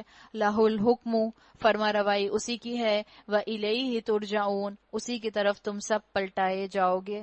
تو عارضی دنیا میں کیوں انویسٹ کرتے ہو؟ جو الباقی ہے اس کے لیے انویسٹ کرو. جو الباقی کے لیے انویسٹ کرے گا اس کا عمل بھی ہمیشہ باقی رہے گا. جو الباقی کی طرف اپنا رخ کر لے گا اس کا رخ اس کو الباقی زندگی کی طرف لے جائے گا، اور وہ الباقی زندگی اس کو جنت کی صورت میں ملے گی. سورۃ العنکبوت، عنکبوت کا مطلب ہوتا ہے مکڑی، اسپائڈر، مکی صورت ہے، اور اس کے اندر آپ کو مصائب کے اوپر صبر کرنا جو ہے یہ ملے گا. الف لام میم احسب الناس ان یترکوا ان یقولوا آمنا وهم لا یفتنون. الف لام میم، کیا لوگوں نے یہ سمجھ رکھا ہے کہ وہ بس اتنا کہنے پر چھوڑ دیے جائیں گے کہ ہم ایمان لائے اور ان کو آزمایا نہ جائے گا؟ اللہ تعالیٰ نے یہاں بتا دیا ایمان کا جو دعویٰ کرے گا، جس نے کلمہ پڑھ لیا، اس کے اوپر آزمائش آئے گی. ہم پیچھے بھی پڑھا ہے وَلَنَبْلُوَنَّكُمْ، اور تم کو ضرور بالضرور آزمایا جائے گا. اللہ نے وہاں بھی کہا ام حسبتم ان تدخلوا الجنہ، کیا تم نے گمان کیا ہے کہ تم ایسے ہی یوں ہی ٹہلتے ٹہلتے جنت میں داخل ہو جاؤ گے؟ اللہ نے تو یہ بات پہلے بھی بتا دی، اور اللہ تعالیٰ نے یہاں دوبارہ یہ بات مینشن کر دی کہ اللہ تعالیٰ بندوں کو آزماتا ہے. اور علماء کہتے ہیں کہ بعض دفعہ اللہ تعالیٰ انسان کو ایسی جگہ سے آزماتا ہے، ایسی جگہ سے انسان کا امتحان لیتا ہے کہ انسان کے پیروں کے نیچے سے زمین نکل جاتی ہے. اللہ اپنے بندوں کو آزماتا ہے، ٹھوک بجا کر چیک کر لیتا ہے کہ اگر منافقت ہے تو یہ یہیں چھٹ جائیں، اور اگر مومن ہوتا ہے تو اپنے درجات کی بلندی کر کے اپنے لیے اپنا معاملہ استوار کر لیتا ہے جنت کا. کہاں سے آتی ہے آزمائش ہمیں نہیں پتا ہوتا. جیسے معمولی سی مثال کے طور پر آپ باہر کھڑی ہوتی ہیں نکل کے، اور آپ ایک طرف اپنے ڈرائیور کو ڈھونڈ رہی ہوتی ہیں، ڈرائیور ایک دم سے دوسری طرف سے آ جاتا ہے باجی، تو آپ ایک دم سے پریشان ہو جاتی ہیں. اچھا ہاں ٹھیک ہے. آزمائش کا معاملہ بھی یہی ہے. ہم سمجھ رہے ہوتے ہیں کہ شاید آزمائش ہماری شکل میں جو ہے پتہ چلے خاندان والوں کی طرف سے آئے گی، خاندان والے بہت ری ایکشن شو کریں گے، خاندان والے جو ہیں وہ برا منائیں گے، اور خاندان والوں سے دور کی بات انسان کے شوہر کی طرف سے آزمائش آ جاتی ہے، انسان کے اولاد کی طرف سے آزمائش آ جاتی ہے، انسان کے امیجیٹ رشتہ دار ماں باپ کی طرف سے آزمائش آ جاتی ہے. تو اللہ نے تو کہہ دیا ہے کہ اللہ اپنے بندوں کو آزمائے گا. حالانکہ ہم ان سب لوگوں کی آزمائش کر چکے ہیں جو ان سے پہلے گزرے ہیں. اللہ کو تو ضرور یہ دیکھنا ہے کہ سچے کون ہیں اور جھوٹے کون ہیں. یعنی پکی بات، آزمائش ضرور آئے گی. اور آزمائش امتحان آتا کیوں ہے؟ ایک بچہ گریڈ 1 میں پڑھتا ہے، اس پر آزمائش کیا آتی ہے امتحان کی شکل میں؟ جب وہ امتحان دیتا ہے تو مثال کے طور پر ابھی اس نے کاؤنٹنگ سیکھی، جب وہ امتحان دیتا ہے تو کاؤنٹنگ اس کو اچھی طرح آ جاتی ہے. دوسری کلاس میں آتا ہے، پھر اس کو مثال کے طور پر ایڈیشن سکھایا جاتا ہے، اس کا امتحان دیتا ہے تو کاؤنٹنگ کے ساتھ ساتھ اس کو ایڈیشن کرنا بھی آ جاتا ہے. اگلے سٹیپ پر جاتا ہے تو اس کو سبٹریکشن اور ملٹیپلیکیشن سکھایا جاتا ہے. جب سبٹریکشن اور ملٹیپلیکیشن کا امتحان ہوتا ہے تو اس کو کاؤنٹنگ، ایڈیشن، سبٹریکشن، ملٹیپلیکیشن سب اچھی طرح آ جاتا ہے. اور اسی طرح جیسے جیسے درجات بڑھتے جاتے ہیں انسان کے علم میں پختگی آتی جاتی ہے. ایسے ہی جب آزمائشیں آتی ہیں اور ان آزمائشوں میں مومن ثابت قدم رہتا ہے تو اللہ تعالیٰ اس کے لیے آسانیاں لے آتے ہیں، اور اللہ تعالیٰ اس کے لیے زندگی میں اللہ کے دین پر قائم رہنے کو آسان بنا دیتے ہیں. تو یہاں بتا دیا گیا کہ جس نے اللہ سے سودا کرنا ہے وہ جان لے کہ اللہ کا سودا سستا نہیں ہے، جنت کا سودا سستا نہیں ہے. آزمائش اس کی آئے گی، اللہ آزمائے گا اس کو، اللہ اس کو ٹھوک بجا کر چیک کر لے گا. یہ آیت نمبر 2 جو آئی ہے وَلَقَدْ فَتَنَّ الَّذِينَ مِن قَبْلِهِمْ، اس کے لیے اسکالرز کہتے ہیں کہ یہ آیت سب کو سمجھ نہیں آئے گی. یہ آیت اس کو سمجھ آئے گی جو عمل کے میدان میں قدم رکھ چکا ہوگا، اس کو اندازہ ہو رہا ہوگا کہ کتنی طرف سے اس کے اوپر آزمائشیں آتی ہیں. یہ سورت جب نازل ہوئی ہے تو یہ وہ دور تھا مکہ کے اندر جس میں مسلمانوں کے اوپر سخت پرسیکیوشن ہو رہی تھی. وربل پرسیکیوشن بھی تھی، فزیکل پرسیکیوشن بھی تھی. ان کو جسمانی تشدد بھی کیا جا رہا تھا اور ان کے اوپر زبانی تشدد، زبان کا تشدد بھی کیا جا رہا تھا. ان کو اس طرح بھی ٹارچر کیا جا رہا تھا. صحابہ جو تھے وہ اس آزمائش کے اوپر سخت جو تھے پریشان بھی ہو گئے تھے، اور انہوں نے اللہ کے رسول سے بھی کہا تھا کہ یہ ہمارے اوپر آزمائشیں کیوں آ رہی ہیں. تو اللہ تعالیٰ نے اس کے اوپر یہ آیت نازل کی احسب الناس ان یترکوا ان یقولوا آمنا وهم لا یفتنون، کہ لوگوں نے کیا ایمان کو، آزمائشوں کو، جنت میں جانے کو ہلکا سمجھا ہے؟ اللہ تو خوب ٹھوک بجا کر چیک کرتا ہے. خباب ابن ارد کا واقعہ ہم جانتے ہیں کہ ان کے لیے آتا ہے کہ جب ان کا مالک جو تھا وہ ان کو تپتے کوئلوں کے اوپر، جلتے انگاروں کے اوپر لٹایا کرتا تھا تو ان کی کمر کی چربی پگھلنے سے انگارے بجھا کرتے تھے، اور ان کی پیٹھ کے اوپر اس جو چیز ان کی سکن میلٹ ہوئی ہوئی تھی اس کے نشانات ہوتے تھے. تو انہوں نے آ کے اللہ تعالیٰ سے کہا تھا، ایک روایت میں آتا ہے کہ اس کے اوپر یہ آیات نازل ہوئی. آپ سوچیں آزمائشوں کا حال، کہ ان کا مالک ان کو تپتے ہوئے کوئلوں کے اوپر، انگاروں کے اوپر لٹاتا تھا، اور اس کے اوپر وہ کہہ رہے ہیں، اور اس کے اوپر اللہ کہہ رہا ہے کہ کیا ان لوگوں نے یہ سمجھا ہے کہ یہ ایسے ہی جنت میں بھیج دیے جائیں گے؟ تو آپ اور میں کیا سمجھتے ہیں؟ ہلکے ہلکے بیٹھے رہیں گے، ٹھنڈے ٹھنڈے بیٹھے رہیں گے، نہ کسی کے ماتھے پر بل پڑے گا میرے عمل کو دیکھ کر، نہ کوئی میرا مذاق اڑائے گا جب میں دین پر عمل کرنا شروع کروں گی، نہ کہیں سے میری آزمائش ہوگی، اور مجھے جنت میں دروازے میں ویلکم کرنے کے لیے فوراً کے فوراً فرشتے آ جائیں گے، ٹھوک بجا کر اللہ چیک کرے گا. تو اللہ تعالیٰ نے مسلمانوں کو بھی صبر کی تلقین کر دی. اور صبر جو ہے، صبر علماء کہتے ہیں 3 طرح سے کیا جاتا ہے. ایک آتا ہے صبر عن الدنیا، دنیا کے اوپر بھی انسان صبر کرتا ہے. کیسے؟ جب انسان دنیا میں ملنے والی ان خواہشات سے اپنے آپ کو روک لیتا ہے جن خواہشات کو اگر ہم پورا کریں تو ہم اللہ کے نافرمان ہو جائیں، تو صبر عن الدنیا بھی ہوتا ہے. پھر اسکالرز کہتے ہیں صبر عن المعصیہ بھی ہوتا ہے، انسان اپنے گناہوں کے اوپر بھی صبر کرتا ہے. گناہ کی ٹیمپٹیشن آئے اور انسان اپنے آپ کو تھام لے، والنٹیریلی صبر کرے، اس کو کہتے ہیں صبر عن المعصیہ. گناہوں کے اوپر صبر کرنا، اور ایک ہوتا ہے صبر عن الابتلا، آزمائشوں کے اوپر صبر کرنا. یہاں پر جس صبر کا ذکر ہے وہ صبر عن الابتلا ہے، امتحان کے طور پر، بلا کے طور پر، آزمائش کے طور پر جو حالات آئیں گے ان کے اوپر صبر کر جانا. اور کیا وہ لوگ جو بری حرکتیں کر رہے ہیں، پہلے اللہ تعالیٰ نے مسلمانوں کا پرسپیکٹو درست کیا کہ دیکھو اگر تمہارے اوپر آزمائشیں آ رہی ہیں تو یہ تم جنت کی انسٹالمنٹ ادا کر رہے ہو، گھبراؤ نہیں، ثابت قدم رہو. ثابت قدم رہو گے تو تمہارے لیے آگے اجر بھی ہے اور شکر کے موقع بھی آئیں گے. صبر کرو گے تو شکر کا موقع بھی آ جائے گا. اور جو مسلمانوں پر ظلم کر رہے تھے، جو مسلمانوں کو اذیتیں دے رہے تھے، ان کو بھی اللہ تعالیٰ نے ڈانٹ دیا، جو مسلمانوں کے لیے آزمائش بنے ہوئے تھے. کیا وہ لوگ جو بری حرکتیں کر رہے ہیں یہ سمجھے بیٹھے ہیں کہ ہم سے بازی لے جائیں گے؟ بڑا غلط حکم ہے جو وہ لگا رہے ہیں. کفار کو بتا دیا گیا اللہ کو سب نظر آ رہا ہے جو تم ظلم کر رہے ہو، اللہ غافل نہیں ہے، اللہ البصیر ہے. تو دونوں اینڈ پر اللہ تعالیٰ نے ان آیتوں کے اندر بات کر لی. عافیت کی زندگی دنیا کی جو ہے اس کی خواہش میں انسان اپنی آخرت خراب نہ کرے. آپ کی اور میرے لیے تو یہاں یہی سبق ہے کہ جب میں اور آپ قرآن کی طرف آئیں گے، جب آپ اور میں قرآن پر عمل کرنا شروع کریں گے تو آپ پر اور مجھ پر آزمائشیں آئیں گی. تو بعض لوگ کیا کہتے ہیں، ہم سنتے ہی نہیں. جب ہم سنیں گے ہی نہیں تو عمل بھی نہیں کرنا پڑے گا، اور جب عمل نہیں کرنا پڑے گا تو آزمائشیں نہیں آئیں گی. اور اگر پھر واپس ہم اس چیز کو سورہ فاتحہ پر لے کر جائیں تو ہمیں سمجھ آئے گی کہ اللہ نے جو وہاں دو کریکٹرسٹکس بتائے ہیں، مغضوب علیہم اور ضالین. مغضوب علیہم وہ تھے جن کے پاس علم تھا، عمل نہیں کیا. ضالین وہ تھے جنہوں نے عمل کیا بغیر علم کے. تو جب ہم یہ کہتے ہیں ہمیں علم حاصل نہیں کرنا، بس ہم اپنی مرضی کا عمل کیے جائیں گے، اس کا مطلب ہے ہم والنٹریلی کہہ رہے ہیں کہ اللہ ہمیں ضالین میں شامل فرما دے. یہاں تک اسکالرز کہتے ہیں کہ اگر آپ یہ جملہ بولتے ہیں کہ اللہ میں نے تو علم حاصل نہیں کرنا ورنہ میری پکڑ سخت ہو جائے گی، اس کا مطلب ہے آپ والنٹریلی اپنے آپ کو اس چیز کے انڈر لے کر آ رہے ہیں جس چیز کے لیے آپ نے خود نماز میں کھڑے ہو کر دعا کی تھی، اللہ مجھے ضالین کا راستہ نہیں چاہیے، مگر آپ نے خود ضالین بننا پسند کیا. وہ ضالین جن کے پاس علم نہیں تھا، بس عمل کرنے کی خواہش ہوتی تھی. اللہ نہ کرے کہ اللہ مجھے اور آپ کو مغضوب علیہم یا ضالین والے کریکٹر کے انڈر لے کر آئے. تو بتا دیا گیا کہ کچھ دو یا کچھ لو کا سودا ہے جنت کا سودا. بند مٹھیوں کے ساتھ تم جنت حاصل نہیں کر سکتے. تمہارے ہاتھ سے کچھ جائے گا تو جنت کی انسٹالمنٹ ادا ہوگی. کبھی مذاق اڑے گا، کبھی تم پر طنز ہوگا، کبھی تم پر نظریں ایسی ہوں گی جن نظروں کی وجہ سے تمہیں تکلیف ہوگی، کبھی تم کو وربلی پرسیکیوٹ کیا جائے گا، کبھی جو ہے ہو سکتا ہے تمہاری اولاد جو ہے وہی تم سے بدظن ہو جائے. تو یہ آزمائشیں تو آئیں گی.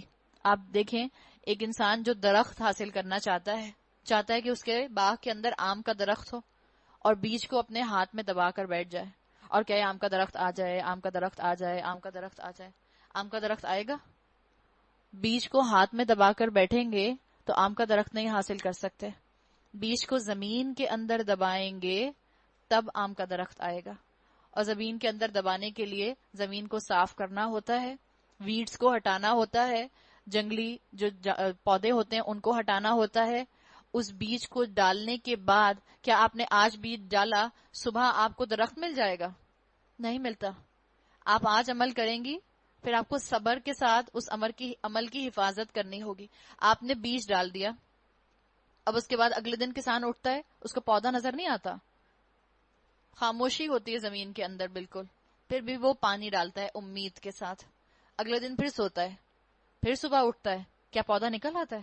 پودا نہیں نکلتا، اتنی جلدی پودا نہیں نکلتا. آپ کو پتا ہے بیج پر ڈیپینڈ کرتا ہے اور پلانٹ کی ویریشن پر ڈیپینڈ کرتا ہے. کبھی پودا 15 دن کے بعد نکلتا ہے، کبھی جو سیڈلنگ پھوٹتا ہے وہ 20 دن کے بعد پھوٹتا ہے، کبھی وہ سیڈلنگ 25 دن کے بعد پھوٹتا ہے. لیکن کسان ہر امید کے ساتھ صبح اٹھتا ہے اور پانی ڈالتا ہے اور اس کے لیے پراپر ارینجمنٹ کرتا ہے. آپ اور میں بھی اسی طرح جنت کے لیے عمل کرتے جائیں گے، عمل کرتے جائیں گے. اور جب عمل کرتے جائیں گے تو امید رکھیں گے کہ اللہ تعالیٰ اس کا اجر ایک دن آپ کے پاس مجھے ملے گا. بالکل جیسے آم کا درخت حاصل کرنے کے لیے اس کسان کو بہت دن انتظار کرنا پڑتا ہے، جنت کی شکل میں پھل حاصل کرنے کے لیے بھی مومن کو بہت دن انتظار کرنا پڑے گا. اوور نائٹ کچھ نہیں ہوگا. تو تو بندوں کو سمجھا دیا، ان کو بھی جن پر ظلم ہو رہا تھا اور ان کو بھی جو ظلم کر رہے تھے۔ جو کوئی اللہ سے ملنے کی توقع رکھتا ہو اسے معلوم ہونا چاہیے کہ اللہ کا مقرر کیا ہوا وقت آنے ہی والا ہے، اور اللہ سب کچھ سنتا اور سب کچھ جانتا ہے۔ اللہ تعالیٰ میرے اور آپ کے ہر طرح کے عمل سے واقف ہے۔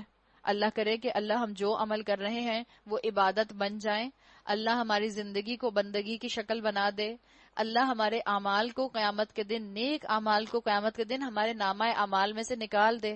ایسا نہ ہو کہ ہم عاملۃ الناصبہ کی کیٹیگری میں آ جائیں، عمل کرنے والے اور تھکنے والے۔ پتہ چلا یہاں دنیا میں تو بظاہر بڑی نیکیاں کرتے تھے، آخرت میں پہنچے تو نامہ اعمال خالی، اس لیے کہ کسی کی غیبت کر دی، کسی کی چغلی کر دی، کسی کے ساتھ جھوٹ بول دیا، کسی کا دل دکھا دیا، کسی کا حق مار دیا، کسی کا مال چھین لیا، کسی کو بری حقیر نظروں سے دیکھ لیا۔ یہ سب کیا تو قیامت کے دن ساری نیکیاں ہماری ہوا کی طرح اڑ جائیں گی۔ اللہ تعالیٰ نے فرمایا وَمَنْ جَاهَدَ فَإِنَّمَا يُجَاهِدُ لِنَفْسِهِ، جو شخص بھی مجاہدہ کرے گا اپنے ہی بھلے کے لیے کرے گا، اللہ یقیناً دنیا والوں سے بے نیاز ہے۔ یعنی جو کمائے گا نیکیاں، اس کی اپنی محنت، اس کی اپنی کوشش اور اس کا اپنا فائدہ، اللہ کی کبریائی میں اضافہ نہ ہوگا۔ والذین آمنوا وعملوا الصالحات، اور جو لوگ ایمان لائے اور جنہوں نے نیک اعمال کیے، لنکفرن عنہم سیئاتہم، اور نیک اعمال کرنے کے بعد کیا؟ ان کی برائیاں ہم ان سے دور کر دیں گے۔ نکفرن، یہ کفرہ کا مطلب، لفظی مطلب کیا ہوتا ہے؟ ایک تو مطلب ہوتا ہے ہم نے سنا انکار کرنا، ناشکری کرنا۔ کفرہ کے لفظی معنی کیا ہوتے ہیں؟ ایک جگہ زمین کو ڈگ کرنا، کھودنا، اور اس کے بعد اس کے اندر کچھ دبا دینا اور زمین کو لیول کر دینا۔ یہ کفرہ کے لفظی معنی ہوتے ہیں، یعنی ایک چیز کو زمین کے اندر دبا کے اوپر سے زمین کو لیول کر دینا تاکہ کچھ نظر نہ آئے۔ جب اللہ کہتا ہے کفر السیئات قرآن کے اندر، اس کا مطلب ہے اللہ ہمارے نامہ اعمال میں سے گناہوں کو ڈیلیٹ کر دے گا۔ گناہوں کو ڈیلیٹ کرنے میں اور اریز کرنے میں فرق ہوتا ہے۔ اریز کرنے کے بعد تو کچھ بھی امپریشن پیچھے رہ سکتا ہے پیج کے اوپر، لیکن جب آپ نے کمپیوٹر سے ڈیلیٹ کر دیتی ہیں، گون فار ایور۔ ایک چیز آپ کی بہت امپورٹنٹ فائل تھی، آپ نے غلطی سے ڈیلیٹ کر دی، اس کے بعد اپنا ریسائیکل بن بھی خالی کر دیا، اب آپ کو نہیں ملے گی۔ اللہ تعالیٰ اسی طرح سے ان لوگوں کے جو لوگ ایمان لائے اور اس کے بعد انہوں نے نیک اعمال کیے، ان کے گناہوں کو ان کے نامہ اعمال سے ڈیلیٹ کر دیتا ہے۔ وَلَنَجْزِيَنَّهُمْ أَحْسَنَ الَّذِي كَانُوا يَعْمَلُونَ، اور انہیں ان کے بہترین اعمال کی جزا دیں گے۔ جو چاہتا ہے کہ اس کے ساتھ اللہ تعالیٰ یہ معاملہ کرے، وہ اپنے اعمال کو آج سے شروع کر دے، اس لیے کہ ایمان کے آپ نے غلطی سے ڈیلیٹ کر دی، اس کے بعد اپنا ریسائیکل بن بھی خالی کر دیا، اب آپ کو نہیں ملے گی۔ اللہ تعالیٰ اسی طرح سے ان لوگوں کے جو لوگ ایمان لائے اور اس کے بعد انہوں نے نیک اعمال کیے، ان کے گناہوں کو ان کے نامہ اعمال سے ڈیلیٹ کر دیتا ہے۔ وَلَنَجْزِيَنَّهُمْ أَحْسَنَ الَّذِي كَانُوا يَعْمَلُونَ، اور انہیں ان کے بہترین اعمال کی جزا دیں گے۔ جو چاہتا ہے کہ اس کے ساتھ اللہ تعالیٰ یہ معاملہ کرے، وہ اپنے اعمال کو آج سے شروع کر دے، اس لیے کہ ایمان کے ساتھ شرط رکھی گئی ہے عامل الصالحات کی۔ اتنے رحیم رب کے ہوتے ہوئے بھی انسان خود کو اللہ کے جلال کا مستحق بنا لے روز محشر، تو یہ بڑی محرومی ہے۔ ہم نے انسان کو ہدایت کی، وَوَصَّيْنَا الْإِنسَانَ بِوَالِدَيْهِ حُسْنًا، ہم نے انسان کو ہدایت کی کہ اپنے والدین کے ساتھ نیک سلوک کرے۔ بتا دیا گیا ماں باپ کے ساتھ بیسٹ معاملہ رکھنا، حسنن، جو بھی بہترین ہو بس وہ ماں باپ کے ساتھ کرنا۔ مسکرا کر دیکھو ماں باپ کو، ان کے پیر دبا دو، ان کے لیے پانی لے آؤ، ان کے لیے چائے بنا دو، ان سے پوچھے بغیر ان کے گھر کی گروسری کر دو، ان کو بغیر اوکیزنز کے گفٹ دے دو، ان کی بٹرنگ کرو۔ اگر تم نے بٹرنگ کرنی ہی ہے کسی کی تو ماں باپ کی بٹرنگ کرو، والدین کا خیال رکھو، ان کو راضی کرو، ان کے سامنے چھوٹا بن کر رہو۔ اللہ نے کہا حسنن، جو بھلائی بھی کر سکتے ہو وہ ماں باپ کے ساتھ کرو۔ ان کے پاؤں دبائیں، اور یاد رکھیں دو ہستیاں جن کی آپ کبھی تربیت نہیں کر سکتے، ماں باپ اور شوہر۔ تو ماں باپ کے ساتھ بہت عزت اور احترام کا معاملہ رکھیں۔ لیکن اللہ تعالیٰ نے پھر آگے بتا دیا وَإِن جَاهَدَاكَ لِتُشْرِكَ بِي مَا لَيْسَ لَكَ بِهِ عِلْمٌ فَلَا تُطِعْهُمَا، لیکن اگر وہ تجھ پر زور ڈالیں کہ تو میرے ساتھ کسی ایسے معبود کو شریک ٹھہرائے جسے تو میرے شریک کی حیثیت سے نہیں جانتا، تو ان کی اطاعت نہ کر۔ بتا دیا گیا کہ ماں باپ کی اطاعت اللہ کی نافرمانی کرتے ہوئے نہیں ہو سکتی۔ اللہ کی فرما برداری کے اندر ہی ماں باپ کی فرما برداری ہوگی، ورنہ ماں باپ کی وہ بات نہیں مانی جائے گی۔ اگر والدین نیکیوں میں آگے نہ بڑھنے دیں تو پھر یقیناً ماں باپ کی اطاعت نہیں ہو سکتی۔ ہاں، ان کے ساتھ حسنہ والا معاملہ اپنی جگہ رکھنے کا ہے، محبت سے بات کرنا اپنی جگہ پر ہے۔ ایک صحابی سعد بن ابی وقاص، جن کے لیے آتا ہے کہ ان کی والدہ مشرک تھیں اور یہ ینگ تھے، یہ نوجوان تھے، آپ صلی اللہ علیہ وسلم پر ایمان لے آئے تھے۔ ان کی والدہ نے کہا کہ جب تک تم اس دین سے نہیں پھرو گے جس دین کو تم نے اپنے ماں باپ کے دین کو ٹھکرا کر حاصل کیا ہے، میں کچھ نہیں کھاؤں گی، کچھ نہیں پیوں گی۔ اور انہوں نے کہا کہ میں جب تک اپنا روزہ نہیں توڑوں گی جب تک تم اپنے دین پر واپس نہیں پلٹ آؤ گے۔ سعد بن ابی وقاص کے لیے آتا ہے کہ انہوں نے اپنی ماں سے کہا کہ ایسی 100 روحیں بھی میری ماؤں کی آ جائیں جو مجھے اس دین سے پھرنے کے لیے کہیں، میں ان 100 روحوں کو ماں کی قربان کر دوں گا، لیکن میں اللہ واحد القہار کے علاوہ کسی کو اپنا معبود نہیں مانوں گا۔ یہ ایمان کا کنوکشن ہوتا تھا، لیکن اپنا حسن سلوک ماں کے ساتھ ویسے ہی برقرار رکھا۔ روایات میں آتا ہے کہ ماں نے خود ہی اپنا روزہ جو تھا، جو انہوں نے رکھا تھا کہ میں کبھی کھاؤں گی پیوں گی نہیں، وہ انہوں نے توڑ دیا۔ تو اللہ تعالیٰ نے کہہ دیا کہ اللہ کی نافرمانی کے اندر والدین کی اطاعت نہیں ہو سکتی۔ میری ہی طرف تم سب کو پلٹ کر آنا ہے، پھر میں تم کو بتا دوں گا کہ تم کیا کرتے رہے ہو۔ تو والدین سے اچھا سلوک کرنے کا اور جھک کر رہنے کی یہاں پر بات کر دی گئی، لیکن جب ماں باپ فرائض پر کام کرنے سے منع کریں، فرائض پر سٹینڈ لینے سے منع کریں، تب آپ کو جم جانا ہے محبت کے ساتھ کہ امی ابا میں اس بات کو افورڈ نہیں کر سکتی، جو اللہ کے رسول صلی اللہ علیہ وسلم کی تعلیمات میرے سامنے آ گئی ہیں، اب میں اس کے اگینسٹ عمل نہیں کر سکتی۔ نوافل میں آپ ماں باپ کی بات مانیں گی، لیکن فرائض کے اندر آپ کو بات کس کی ماننی ہوگی؟ اپنے اللہ رب العزت کی۔ جو لوگ ایمان لائے ہوں گے، جنہوں نے نیک اعمال کیے ہوں گے، ان کو ہم ضرور صالحین میں داخل کریں گے۔ لوگوں میں سے کوئی ایسا ہے جو کہتا ہے کہ ہم ایمان لائے اللہ پر، مگر جب وہ اللہ کے معاملے میں ستایا گیا تو اس نے لوگوں کی ڈالی ہوئی آزمائش کو اللہ کی عذاب کی طرح سمجھ لیا۔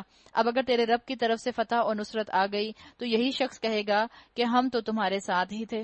یعنی کس کی طرف اشارہ ہے؟ یہ منافقین کی طرف اشارہ ہے۔ جو لوگ اسلام پر عمل کرنا چاہتے ہیں، لیکن کب؟ جب اسلام کو کامیابیاں ملیں۔ اگر لوگ ان کو دین پر چلتے دیکھ کر خوش ہوتے ہیں تو یہ لوگ دین پر چلتے رہتے ہیں، اگر لوگ ان کو دین پر چلتے دیکھ کر باتیں بناتے ہیں تو یہ اپنا رخ دنیا کی طرف موڑ لیتے ہیں، لوگوں کے خوف سے اللہ کو ناراض کر دیتے ہیں، لیکن اللہ کی ناراضگی کا خوف ان کو لوگوں سے دور نہیں ہونے دیتا۔ تو منافقین کا ذکر کر دیا گیا۔ اگر کسی نے آپ کے اسکارف پہننے پر بہت آپ کی تعریف کر دی تو بڑا خوشی خوشی اسکارف پہن لیا، اگر کسی نے کہہ دیا مائی لگ رہی ہو بالکل، تو پھر اگلے دن اسکارف اتار دیا کہ مجھے مائی لگنے کا کوئی شوق نہیں ہے۔ تو اس طرح کے لوگوں کا ذکر کیا گیا جو اللہ کی نافرمانی کرتے ہیں اور لوگوں کا اپروول چاہتے ہیں۔ کیا دنیا والوں کے دلوں کا حال اللہ کو بخوبی معلوم نہیں ہے؟ اللہ کو تو ضرور یہ دیکھنا ہی ہے کہ ایمان لانے والے کون ہیں اور منافق کون۔ بتا دیا گیا آزمائش پر صبر ایمان ہے اور آزمائش سے بھاگ جانا منافقت نفاق ہے۔ یہ کافر لوگ ایمان لانے والوں سے کہتے ہیں کہ تم ہمارے طریقے کی پیروی کرو اور تمہاری خطاؤں کو ہم اپنے اوپر لے لیں گے، حالانکہ ان کی خطاؤں میں سے کچھ بھی وہ اپنے اوپر لینے والے نہیں ہیں، وہ قطعاً جھوٹے ہیں۔ جیسے لوگ نہیں کہتے، رشتہ دار نہیں کہتے، ہاں ہاں تم میری بات مان لو، میں اللہ کے ہاں تمہاری سفارش کر دوں گا۔ شوہر کہتے ہیں تم میری بات مانو، میں اللہ کے ہاں تمہاری سفارش کر دوں گا، میں کہہ دوں گا میں نے اس کو کہا تھا اللہ کہ یہ بندی جو ہے آپ کی یہ کام نہیں کر سکتی۔ اللہ تعالیٰ نے قرآن میں بتا دیا ہے یوم یفر من اخی و امہ و ابی و صاحبتہ و بنی، وہ دن جس دن ماں بھی اپنے بچے کو چھوڑ دے گی، بھائی بھی چھوڑ دے گا، بیوی بھی چھوڑ دے گی، دوست احباب بھی چھوڑ دیں گے۔ یہ جھوٹ بولتے ہیں کہ ہم قیامت کے دن تمہاری سفارش کریں گے۔ ہاں ضرور وہ اپنے بوجھ بھی اٹھائیں گے اور اپنے بوجھوں کے ساتھ دوسرے بہت سے بوجھ بھی، اور قیامت کے روز یقیناً ان سے ان افطرا پردازیوں کی باز پرس ہوگی جو وہ کرتے رہے ہیں۔ ہم نے نوح کو اس کی قوم کی طرف بھیجا اور وہ 50 کم 1000 برس ان کے درمیان رہا، یعنی 950 ایئرز۔ آخر کار ان لوگوں کو طوفان نے آ گھیرا اس حال میں کہ وہ ظالم تھے۔ پھر نوح کو اور کشتی والوں کو ہم نے بچا لیا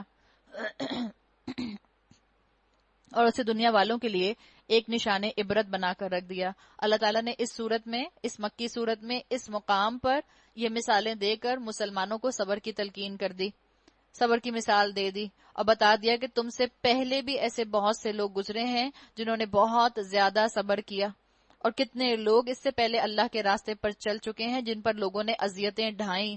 اور سب سے پہلے نوح علیہ السلام کا ذکر کر کے یہ بتا دیا گیا کہ میرے اس بندے نے 950 سال صبر کیا.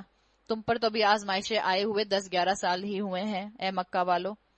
اور ابراہیم علیہ السلام کو بھیجا جبکہ اس نے اپنی قوم سے کہا اللہ کی بندگی کرو اور اس سے ڈرو، یہ تمہارے لیے بہتر ہے اگر تم جانو. تم اللہ کو چھوڑ کر جنہیں پوج رہے ہو وہ تو محض بت ہیں اور تم ایک جھوٹ گھڑ رہے ہو. در حقیقت اللہ کے سوا جن کی تم پرستش کرتے ہو وہ تمہیں کوئی رزق بھی دینے کا اختیار نہیں رکھتے.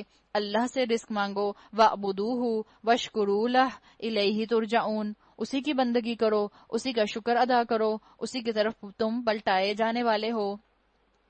اور اگر تم جھٹلاتے ہو تو تم سے پہلے بہت سی قومیں جھٹلا چکی ہیں اور رسول پر صاف صاف پیغام پہنچا دینے کے سوا کوئی اور ذمہ داری نہیں ہے. کیا ان لوگوں نے کبھی دیکھا ہی نہیں کس طرح اللہ خلق کی ابتدا کرتا ہے پھر اس کا اعادہ کرتا ہے؟ یقیناً یہ اعادہ تو اللہ کے لیے آسان تر ہے. ان ذالک علی اللہ یسیر. ان سے کہو کہ زمین میں چلو پھرو اور دیکھو کہ اس نے کس طرح خلق کی ابتدا کی ہے، پھر اللہ کس طرح دوبارہ زندگی بخشے گا. یقیناً اللہ ہر چیز پر قادر ہے، جسے چاہے سزا دے، جس پر چاہے رحم فرمائے. اسی کی طرف تم پھیرے جانے والے ہو. تم نہ زمین میں عاجز کرنے والے ہو نہ آسمان میں، اور اللہ سے بچانے والا کوئی سرپرست اور مددگار تمہارے لیے نہیں ہے. تو یہ جو تم نے فینٹم فیئرز اپنے رکھے ہوئے ہیں، جن فینٹم فیئرز کا تم شکار ہو رہے ہو سکتا ہے کہ ان کی وجہ سے بظاہر تمہیں لگے کہ تم اپنے عمل کو چھوڑ کر تھوڑی دیر کے لیے دنیا میں اپنے لیے عافیت اکٹھی کر رہے ہو، لیکن تمہیں اصل میں آخرت میں آسمانوں اور زمین میں بچانے والا کوئی بھی نہیں ہوگا. اللہ رحیم ہے، تو اللہ کی آیات کی قدر کرو، اللہ کی نشانیوں کی قدر کرو. اللہ نے جو حالات تم پر ڈالے ہیں ان پر صبر کرو تاکہ اللہ ہی جو ہے وہ تمہیں بہترین نوازے. لیکن جن لوگوں نے اللہ کی آیات کا اور اس سے ملاقات کا انکار کیا ہے، چاہے زبان سے انکار کیا ہے چاہے عمل سے انکار کیا ہے، یہ کہہ کر کہ بھئی کیا کریں ہمارا لائف سٹائل تو اس کی اجازت نہیں دیتا، یا یہ کہہ کر کہ ہم کیا کریں ہمارے خاندان میں تو یہ ممکن ہی نہیں ہے، یا یہ کہہ کر کہ بھئی میں اپنے لائف سٹائل کو کیسے بدل دوں، میرے سٹیٹس کے اوپر تو قرآن کے اس عمل پر عمل کرنا ممکن ہی نہیں ہے. تو اللہ نے کیا کہا ایسے لوگوں کے لیے؟ وہ میری رحمت سے مایوس ہو چکے ہیں اور ان کے لیے دردناک سزا ہے. پھر ابراہیم کی قوم کا جواب اس کے سوا کچھ نہ تھا. اس نے کہا اقتلوہ او حرقوہ، قتل کر دو اسے یا جلا ڈالو اس کو. آخرکار اللہ نے اسے آگ سے بچا لیا. یقیناً اس میں نشانیاں ہیں ان لوگوں کے لیے جو ایمان لانے والے ہیں. اور اس نے کہا کہ تم نے دنیا کی زندگی میں تو اللہ کو چھوڑ کر بتوں کو اپنے درمیان محبت کا ذریعہ بنا لیا ہے. مودۃ بینکم فی الحیات الدنیا، مگر قیامت کے روز تم ایک دوسرے کا انکار اور ایک دوسرے پر لعنت کرو گے اور آگ تمہارا ٹھکانہ ہوگی اور کوئی تمہارا مددگار نہ ہوگا. اس وقت لوط نے اس کو مانا. لوط علیہ السلام ابراہیم علیہ السلام کے بھتیجے تھے، کنٹمپرری تھے. اور ابراہیم علیہ السلام نے کہا میں اپنے رب کی طرف ہجرت کرتا ہوں، وہ زبردست ہے اور حکیم ہے. ہم سے بھی کہا گیا ہے ملت ابراہیم حنیفہ کے اوپر آ جاؤ. ہم سے کہا گیا ہے ابراہیم علیہ السلام کے طریقے پر آ جاؤ. ان عادتوں سے ہجرت کر لو جو عادتیں اللہ کے احکامات کے منافی ہیں.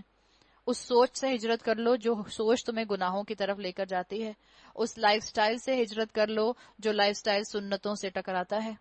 ہم نے اسے اسحاق اور یعقوب جیسی اولاد عنایت فرمائی اور اس کی نسل میں نبوت اور کتاب رکھ دی اور اسے دنیا میں اس کا اجر عطا کیا اور آخرت میں یقیناً وہ صالحین میں سے ہوگا. یاد رکھیں جہاد جو ہے وہ دو طرح سے ہوتا ہے. ایک جہاد ہوتا ہے دشمنوں سے اور ایک جہاد ہوتا ہے محبتوں سے. آپ کا اور میرا جہاد محبتوں سے جہاد ہوتا ہے زیادہ تر، اور یہ جو محبت سے جہاد کیا جاتا ہے یہ بڑا مشکل جہاد ہوتا ہے. ابراہیم علیہ السلام نے اپنی محبتوں سے جہاد کیا، اپنے سارے کمفرٹ زون چھوڑے. انہوں نے اللہ کی قدر کی تو اللہ نے بھی ان کی قربانیوں کی بڑی قدر کی. اللہ نے ان کو خلیل اللہ کہا. اللہ نے ان کے لیے کہا وما کان من المشرکین.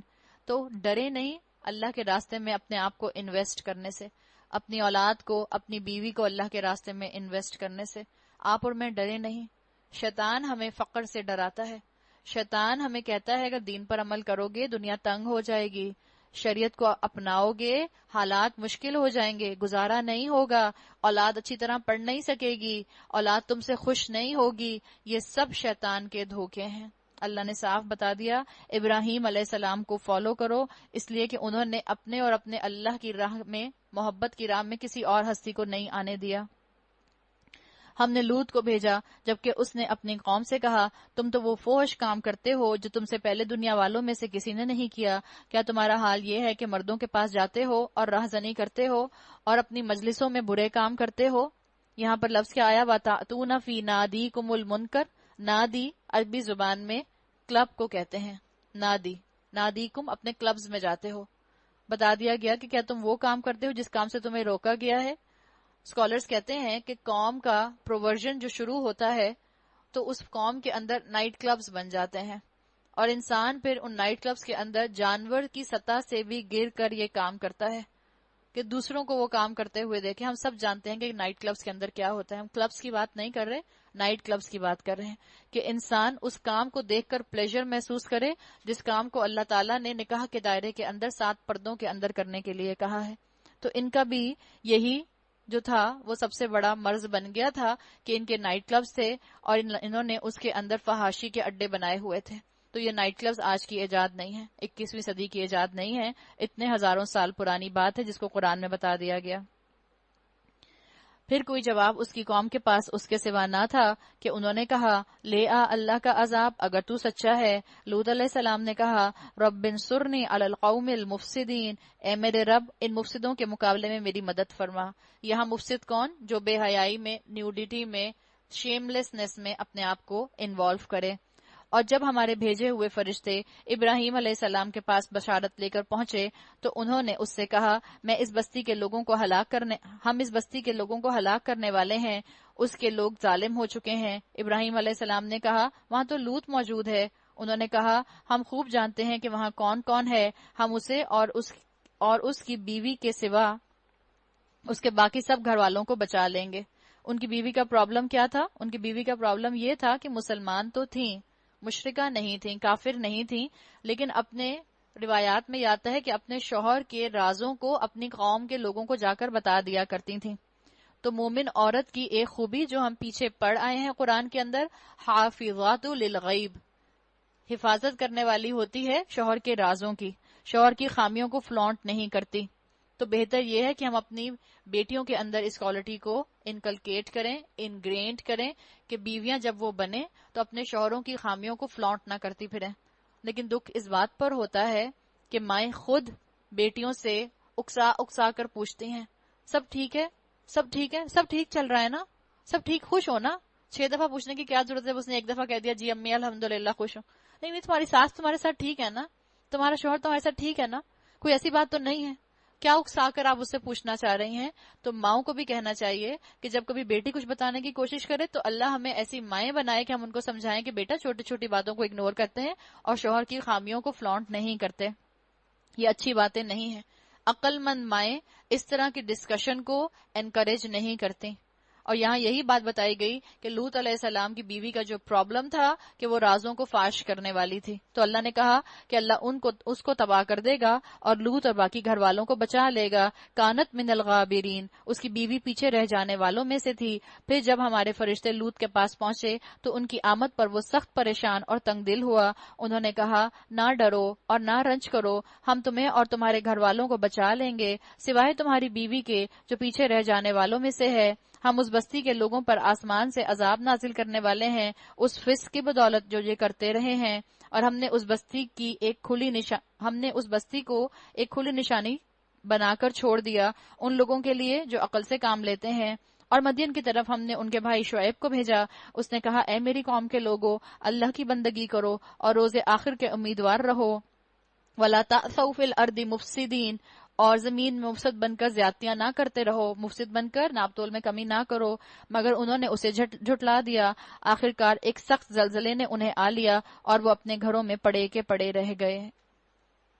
آپ دیکھیں زیادہ تر پریشانی کی خبریں انسان کو اپنے گھر میں ہی ملتی ہیں، زیادہ تر انسان کو موت کی خبریں بھی اپنے گھر میں ملتی ہیں۔ تو موت کے ڈر سے، دنیا کے کم ہونے کے خوف سے آپ اور میں کہیں قرآن کی محفل میں نہ پہنچے صرف اور صرف اپنے گھروں کو بچانے کے لیے۔ موت کا ڈر آپ کو اور مجھے ایسا فینٹم فیئر نہ دے دے کہ آپ اور میں گھروں سے نکل نہ سکیں، قدم نہ نکال سکیں باہر۔ بیماریاں بھی گھروں میں آتی ہیں، تو ڈرنا کیسا؟ اللہ کی خاطر جہاد کریں، اللہ کی خاطر ہجرت کریں، یہ ہجرت آپ کو انشاءاللہ جنت کے دروازے تک پہنچا دے گی۔ تو جو ہونا ہوتا ہے وہ ہونا ہوتا ہے۔ اللہ نے اتنی قوموں کا ذکر کر دیا اور بتا دیا کہ وہ اپنے گھروں میں پڑے کے پڑے رہ گئے، اور عاد اور سمود کو ہم نے ہلاک کیا۔ تم وہ مقامات دیکھ چکے ہو جہاں وہ رہتے تھے، ان کے اعمال کو شیطان نے ان کے لیے خوشنما بنا دیا اور انہیں راہ راست سے روک دیا، حالانکہ وہ ہوش گوش رکھنے والے لوگ تھے، سمارٹ الیکٹ تھے، ورلڈلی وائز تھے، اپنے وقت کی سپر پاور تھے، مگر آخرت سے بالکل لا علم تھے۔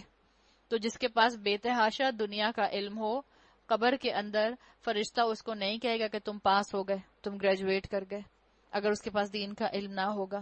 جس کے پاس دنیا بھر کا علم ہو، آخرت کے علم سے وہ لا علم ہو، تو وہ سب سے بڑا اگنورنٹ انسان ہے۔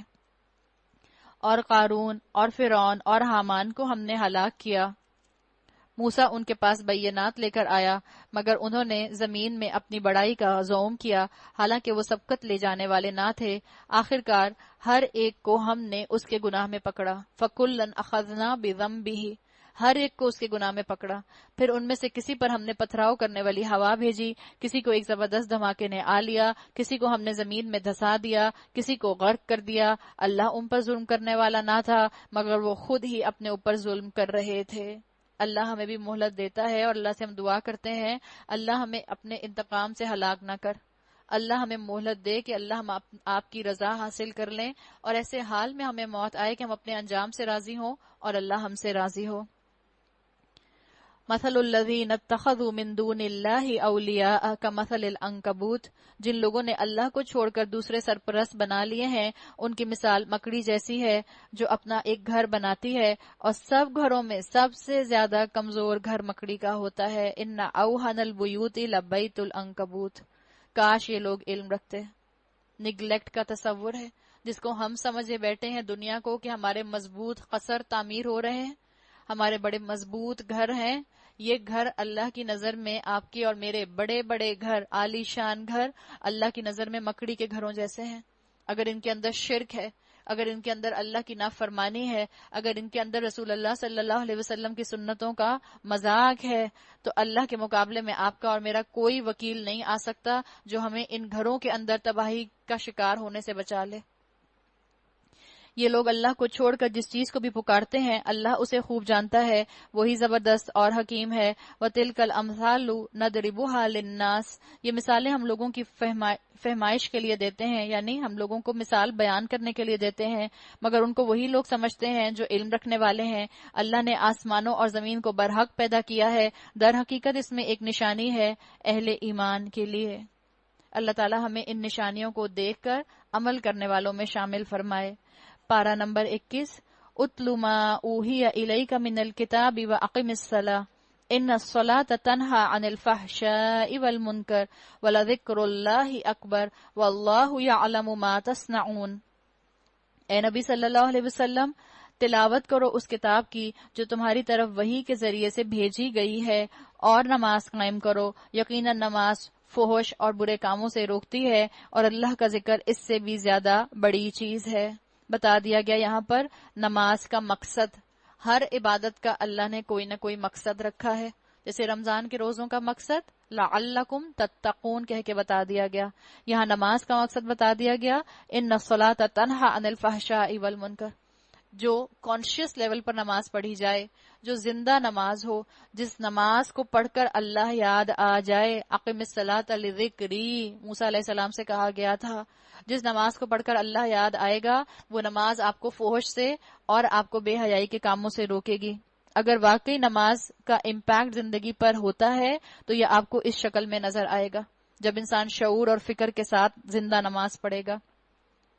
نماز کی قبولیت کی نشانی علماء کہتے ہیں یہ ہے کہ انسان کے اندر حیا آ جاتی ہے، اللہ سے بھی حیا، اللہ کے رسول صلی اللہ علیہ وسلم سے بھی حیا، اللہ کے بندوں سے بھی حیا۔ اور اللہ کے بندوں سے جب حیا آتی ہے تو انسان اپنے آپ کو ڈھانپ لیتا ہے، اللہ سے حیا آتی ہے انسان گناہوں میں انوالو نہیں ہوتا، رسول اللہ صلی اللہ علیہ وسلم سے حیا آتی ہے اللہ کے رسول صلی اللہ علیہ وسلم کی سنتوں کو ریجیکٹ نہیں کرتا، نگلیکٹ نہیں کرتا، انسان گناہوں سے پھر دور رہنے کی کوشش کرتا ہے۔ اور بہترین نماز وہ ہے جس میں آپ کو اللہ یاد آ جائے، قیاما وقعودا وعلی جنوبہم، جو اٹھتے بیٹھتے اللہ کو یاد کرے۔ اور کہا گیا وَلَذِكْرُ اللَّهِ اکبر۔ عبداللہ ابن عباس کے مطابق وَلَذِكْرُ اللَّهِ اکبر کا مطلب کیا ہے؟ یہاں الٹیمیٹ ذکر قرآن کی بات ہے کہ اللہ کا ذکر سب سے بڑا ہے۔ اصل میں اللہ کا ذکر القرآن ہے۔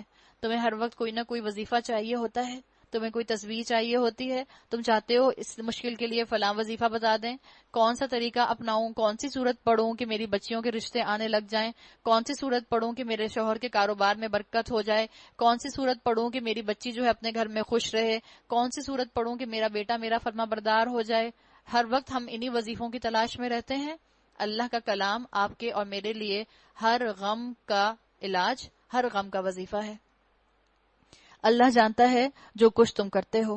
تو بتا دیا گیا کہ انسان کیا کرے، اپنی ایک نماز سے دوسری نماز کے درمیان تک کے وقفے میں میکسیمم فرما بردار رہنے کی کوشش کرے، اور اپنی ہر نماز کو ایسے پڑھے جیسے کہ یہ اس کی آخری نماز ہے۔ آپ امیجن کریں، کسی نے کہا کہ ملک الموت آپ کے پاس آئے اور آپ سے کہے کہ میں تمہیں 2 رکعت پڑھنے کی اجازت دیتا ہوں، 2 رکعت پڑھ لو۔ ہم جو نیت کریں گے تو ہم کبھی سلام ہی نہیں پھیریں گے، ایسا لمبا ہم ایسی اچھی تجوید سے پڑھیں گے، ایسا لمبا رکوع کریں گے، ایسا لمبا سجدہ کریں گے، اتنی زیادہ آیتیں پڑھیں گے کہ قیام ہمارا لمبے سے لمبا ہوتا چلا جائے گا۔ پھر سلام پھیرنے سے پہلے بھی اتنی دعائیں مانگیں گے کہ سلام پھیرنے پر نہیں آئیں گے۔ تو کسی لیے اسکالرز کہتے ہیں کہ اپنی ہر نماز کو ایسے پڑھیں کہ جیسے کہ یہ آپ کی آخری نماز ہو، تاکہ آپ اپنی نماز کے اندر شعور کو واپس لا سکیں جو کہ دنیا کے اندر رہ کر کھو جاتا ہے۔ اور اہل کتاب سے بحث نہ کرو مگر عمدہ طریقے سے۔ کیسے؟ الا باللتی ہی احسن، بات بھی خوبصورتی سے کرو، بحث میں بھی حکمت سے کام لو۔ کسی کو کوئی بات تم بتانا چاہو تو بہت سوچ سمجھ کر نپے تولے الفاظ میں بولو۔ مثال کے طور پر آپ کسی سے کہیں، ایک خاتون نے کہا کہ مجھے افطار کے اوپر ایک خاتون ملی جو کہ میڈیا کے اوپر سحری کا پروگرام کرتی ہیں، کوئی اینکر ہوں گی، تو انہوں نے بہت ہی زیادہ حکمت سے ان سے پوچھا کہ آپ تو اتنی صبح صبح ساری رات آپ جو ہیں وہاں پہنچ جاتی ہیں اپنے میڈیا چینل پہ، تو آپ کو عبادت کرنے کا تو موقع ہی نہیں ملتا ہوگا۔ کہتی میں نے بہت ڈرتے ڈرتے صرف یہ کہا کہ شاید ان کو کچھ سمجھ آ جائے، شاید یہ سمجھ جائیں۔ تو کہتی ہیں نہیں، بہت موقع ملتا ہے، وہاں قوالی کا اور نعتوں کا انتظام ہوتا ہے۔ تب حکمت کیا ہے؟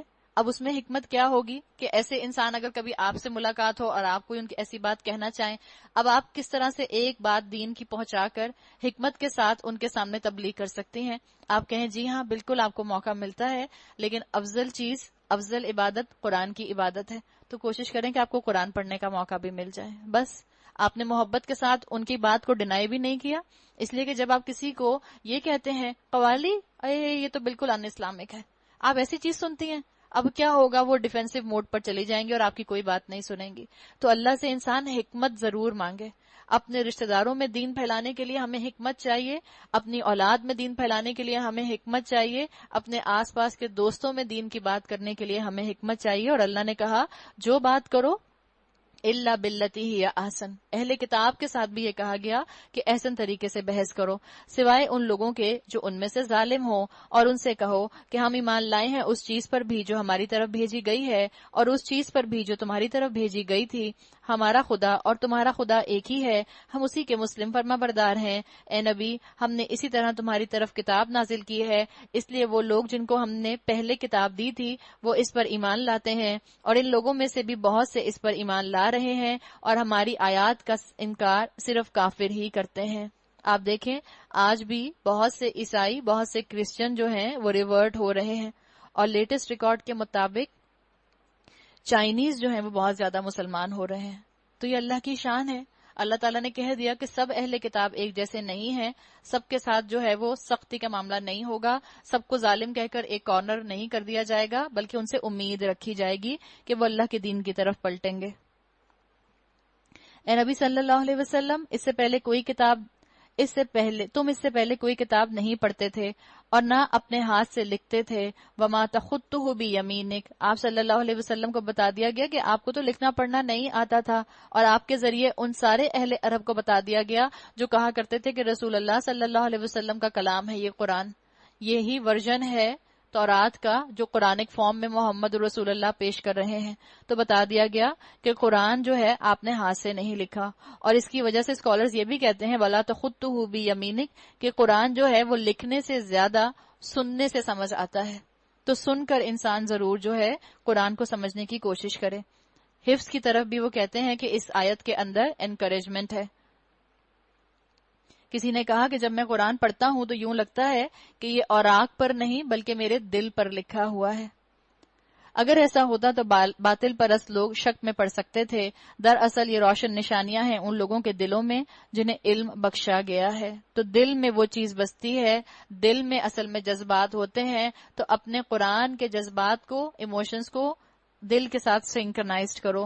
اور ہماری آیات کا انکار نہیں کرتے مگر وہ جو ظالم ہیں، یہ لوگ کہتے ہیں کیوں نہ اتاری گئیں اس شخص پر نشانیاں اس کے رب کی طرف سے، کہو نشانیاں تو اللہ کے پاس ہیں اور میں صرف خبردار کرنے والا ہوں کھول کھول کر۔ اور کیا ان لوگوں کے لیے نشانی کافی نہیں ہے کہ ہم نے تم پر کتاب نازل کی جو انہیں پڑھ کر سنائی جاتی ہے؟ مزاج کیا ہے اس کتاب کا؟ سننے والا۔ ہدایت کے لیے، اگر کوئی ہدایت کے لیے چاہتا ہے قرآن کے قریب آئے تو اس کا سننا بہت ضروری ہے۔ برکت کے لیے ہو سکتا ہے پڑھنا کافی ہو، لیکن ہدایت کے لیے سننا ضروری ہے۔ صحابہ نے بھی اس کو سنا اور اس سے ہدایت قبول کی۔ در حقیقت اس میں رحمت اور نصیحت ہے ان لوگوں کے لیے جو ایمان لاتے ہیں۔ اے نبی کہو کہ میرے اور تمہارے درمیان اللہ گواہی کے لیے کافی ہے، وہ آسمانوں اور زمین میں جو کچھ ہے سب کو جانتا ہے۔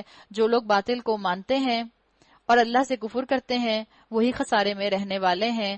وَيَسْتَعْجِلُونَكَ بِالْعَذَابِ یہ لوگ تم سے عذاب جلدی لانے کا مطالبہ کرتے ہیں۔ اگر ایک وقت مقرر نہ کر دیا ہوتا تو ان پر عذاب آ چکا ہوتا، اور یقیناً اپنے وقت پر وہ آ کر رہے گا۔ اچانک اس حال میں انہیں خبر بھی نہ ہوگی۔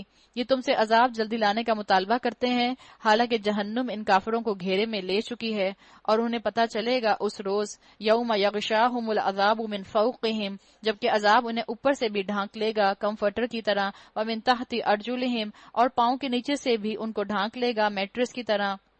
وَيَقُولُ ذُوقُوا مَا كُنتُمْ تَعْمَلُونَ اور کہا جائے گا اب چکھو مزہ ان کرتوتوں کا جو تم کرتے رہتے تھے۔ یا عبادی اے میرے بندو، اللہ تعالیٰ نے اپنائیت کے ساتھ ایڈریس کیا ہے۔ اے میرے بندو، الذین آمنوا جو ایمان لائے ہو، ان ارضی واسعہ میری زمین وسیع ہے، فَإِيَّايَ فَاعْبُدُونِی بس تم میری ہی بندگی بجا لاؤ۔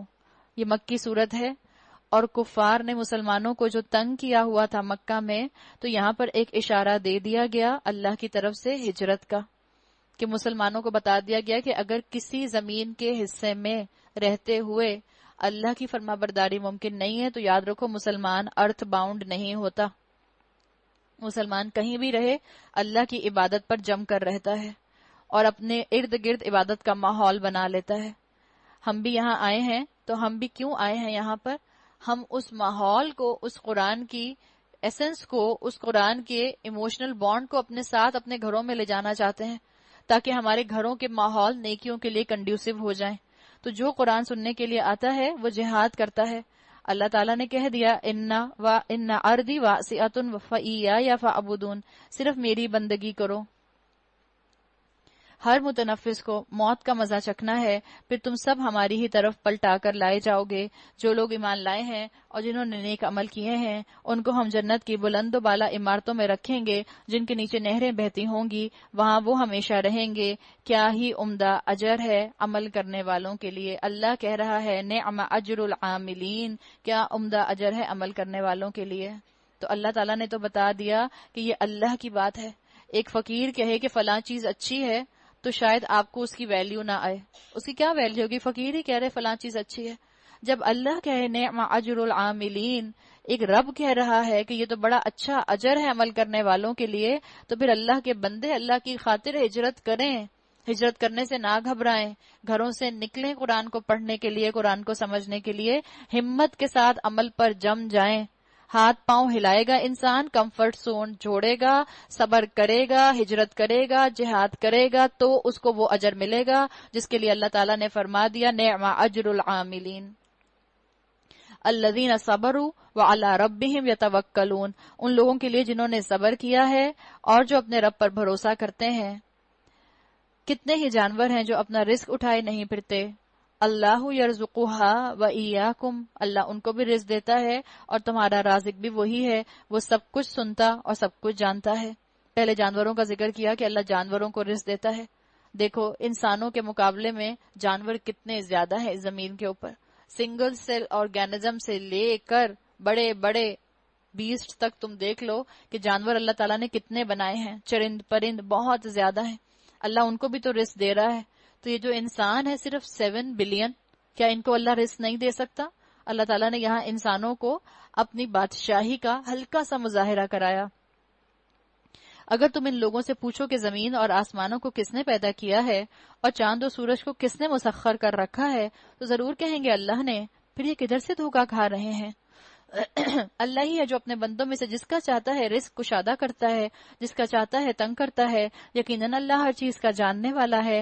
اور اگر تم ان سے پوچھو کس نے آسمان سے پانی برسایا، اس کے ذریعے سے مردہ پڑی ہوئی زمین کو جلا اٹھایا، تو ضرور کہیں گے کس نے کیا؟ اللہ نے کیا۔ لَيَقُولُنَّ اللَّهُ، الحمدللہ، مگر ان میں سے اکثر لوگ سمجھتے نہیں ہیں۔ قرآن کی بارش بھی تو ہمارے دلوں پر برس رہی ہے، تو اللہ کرے کہ ہمارے دل سے ہدایت کی فصل نکلے۔ ہدایت کا پودا نکلے گا تو اعمال کی فصل لہلہائے گی۔ اور دنیا کی زندگی کچھ نہیں ہے مگر ایک کھیل اور دل کا بہلاوا، اصل زندگی کا گھر تو دار آخرت ہے۔ کاش یہ لوگ جانتے۔ کوئی گھر کی چیز اپنے ذہن میں لے آئیں، آپ کی اور میرے گھر، چاہے آپ کراکری ذہن میں لے آئیں، چاہے آپ وارڈروب ذہن میں لے آئیں، چاہے آپ ڈیکوریشن پیسز ذہن میں لے آئیں، چاہے آپ کوئی سامان گھر کا ذہن میں لے آئیں، اللہ نے کیا کہا؟ یہ سب دل کا بہلاوا ہے۔ ایک بچے کے ڈال ہاؤس کو تصور کریں۔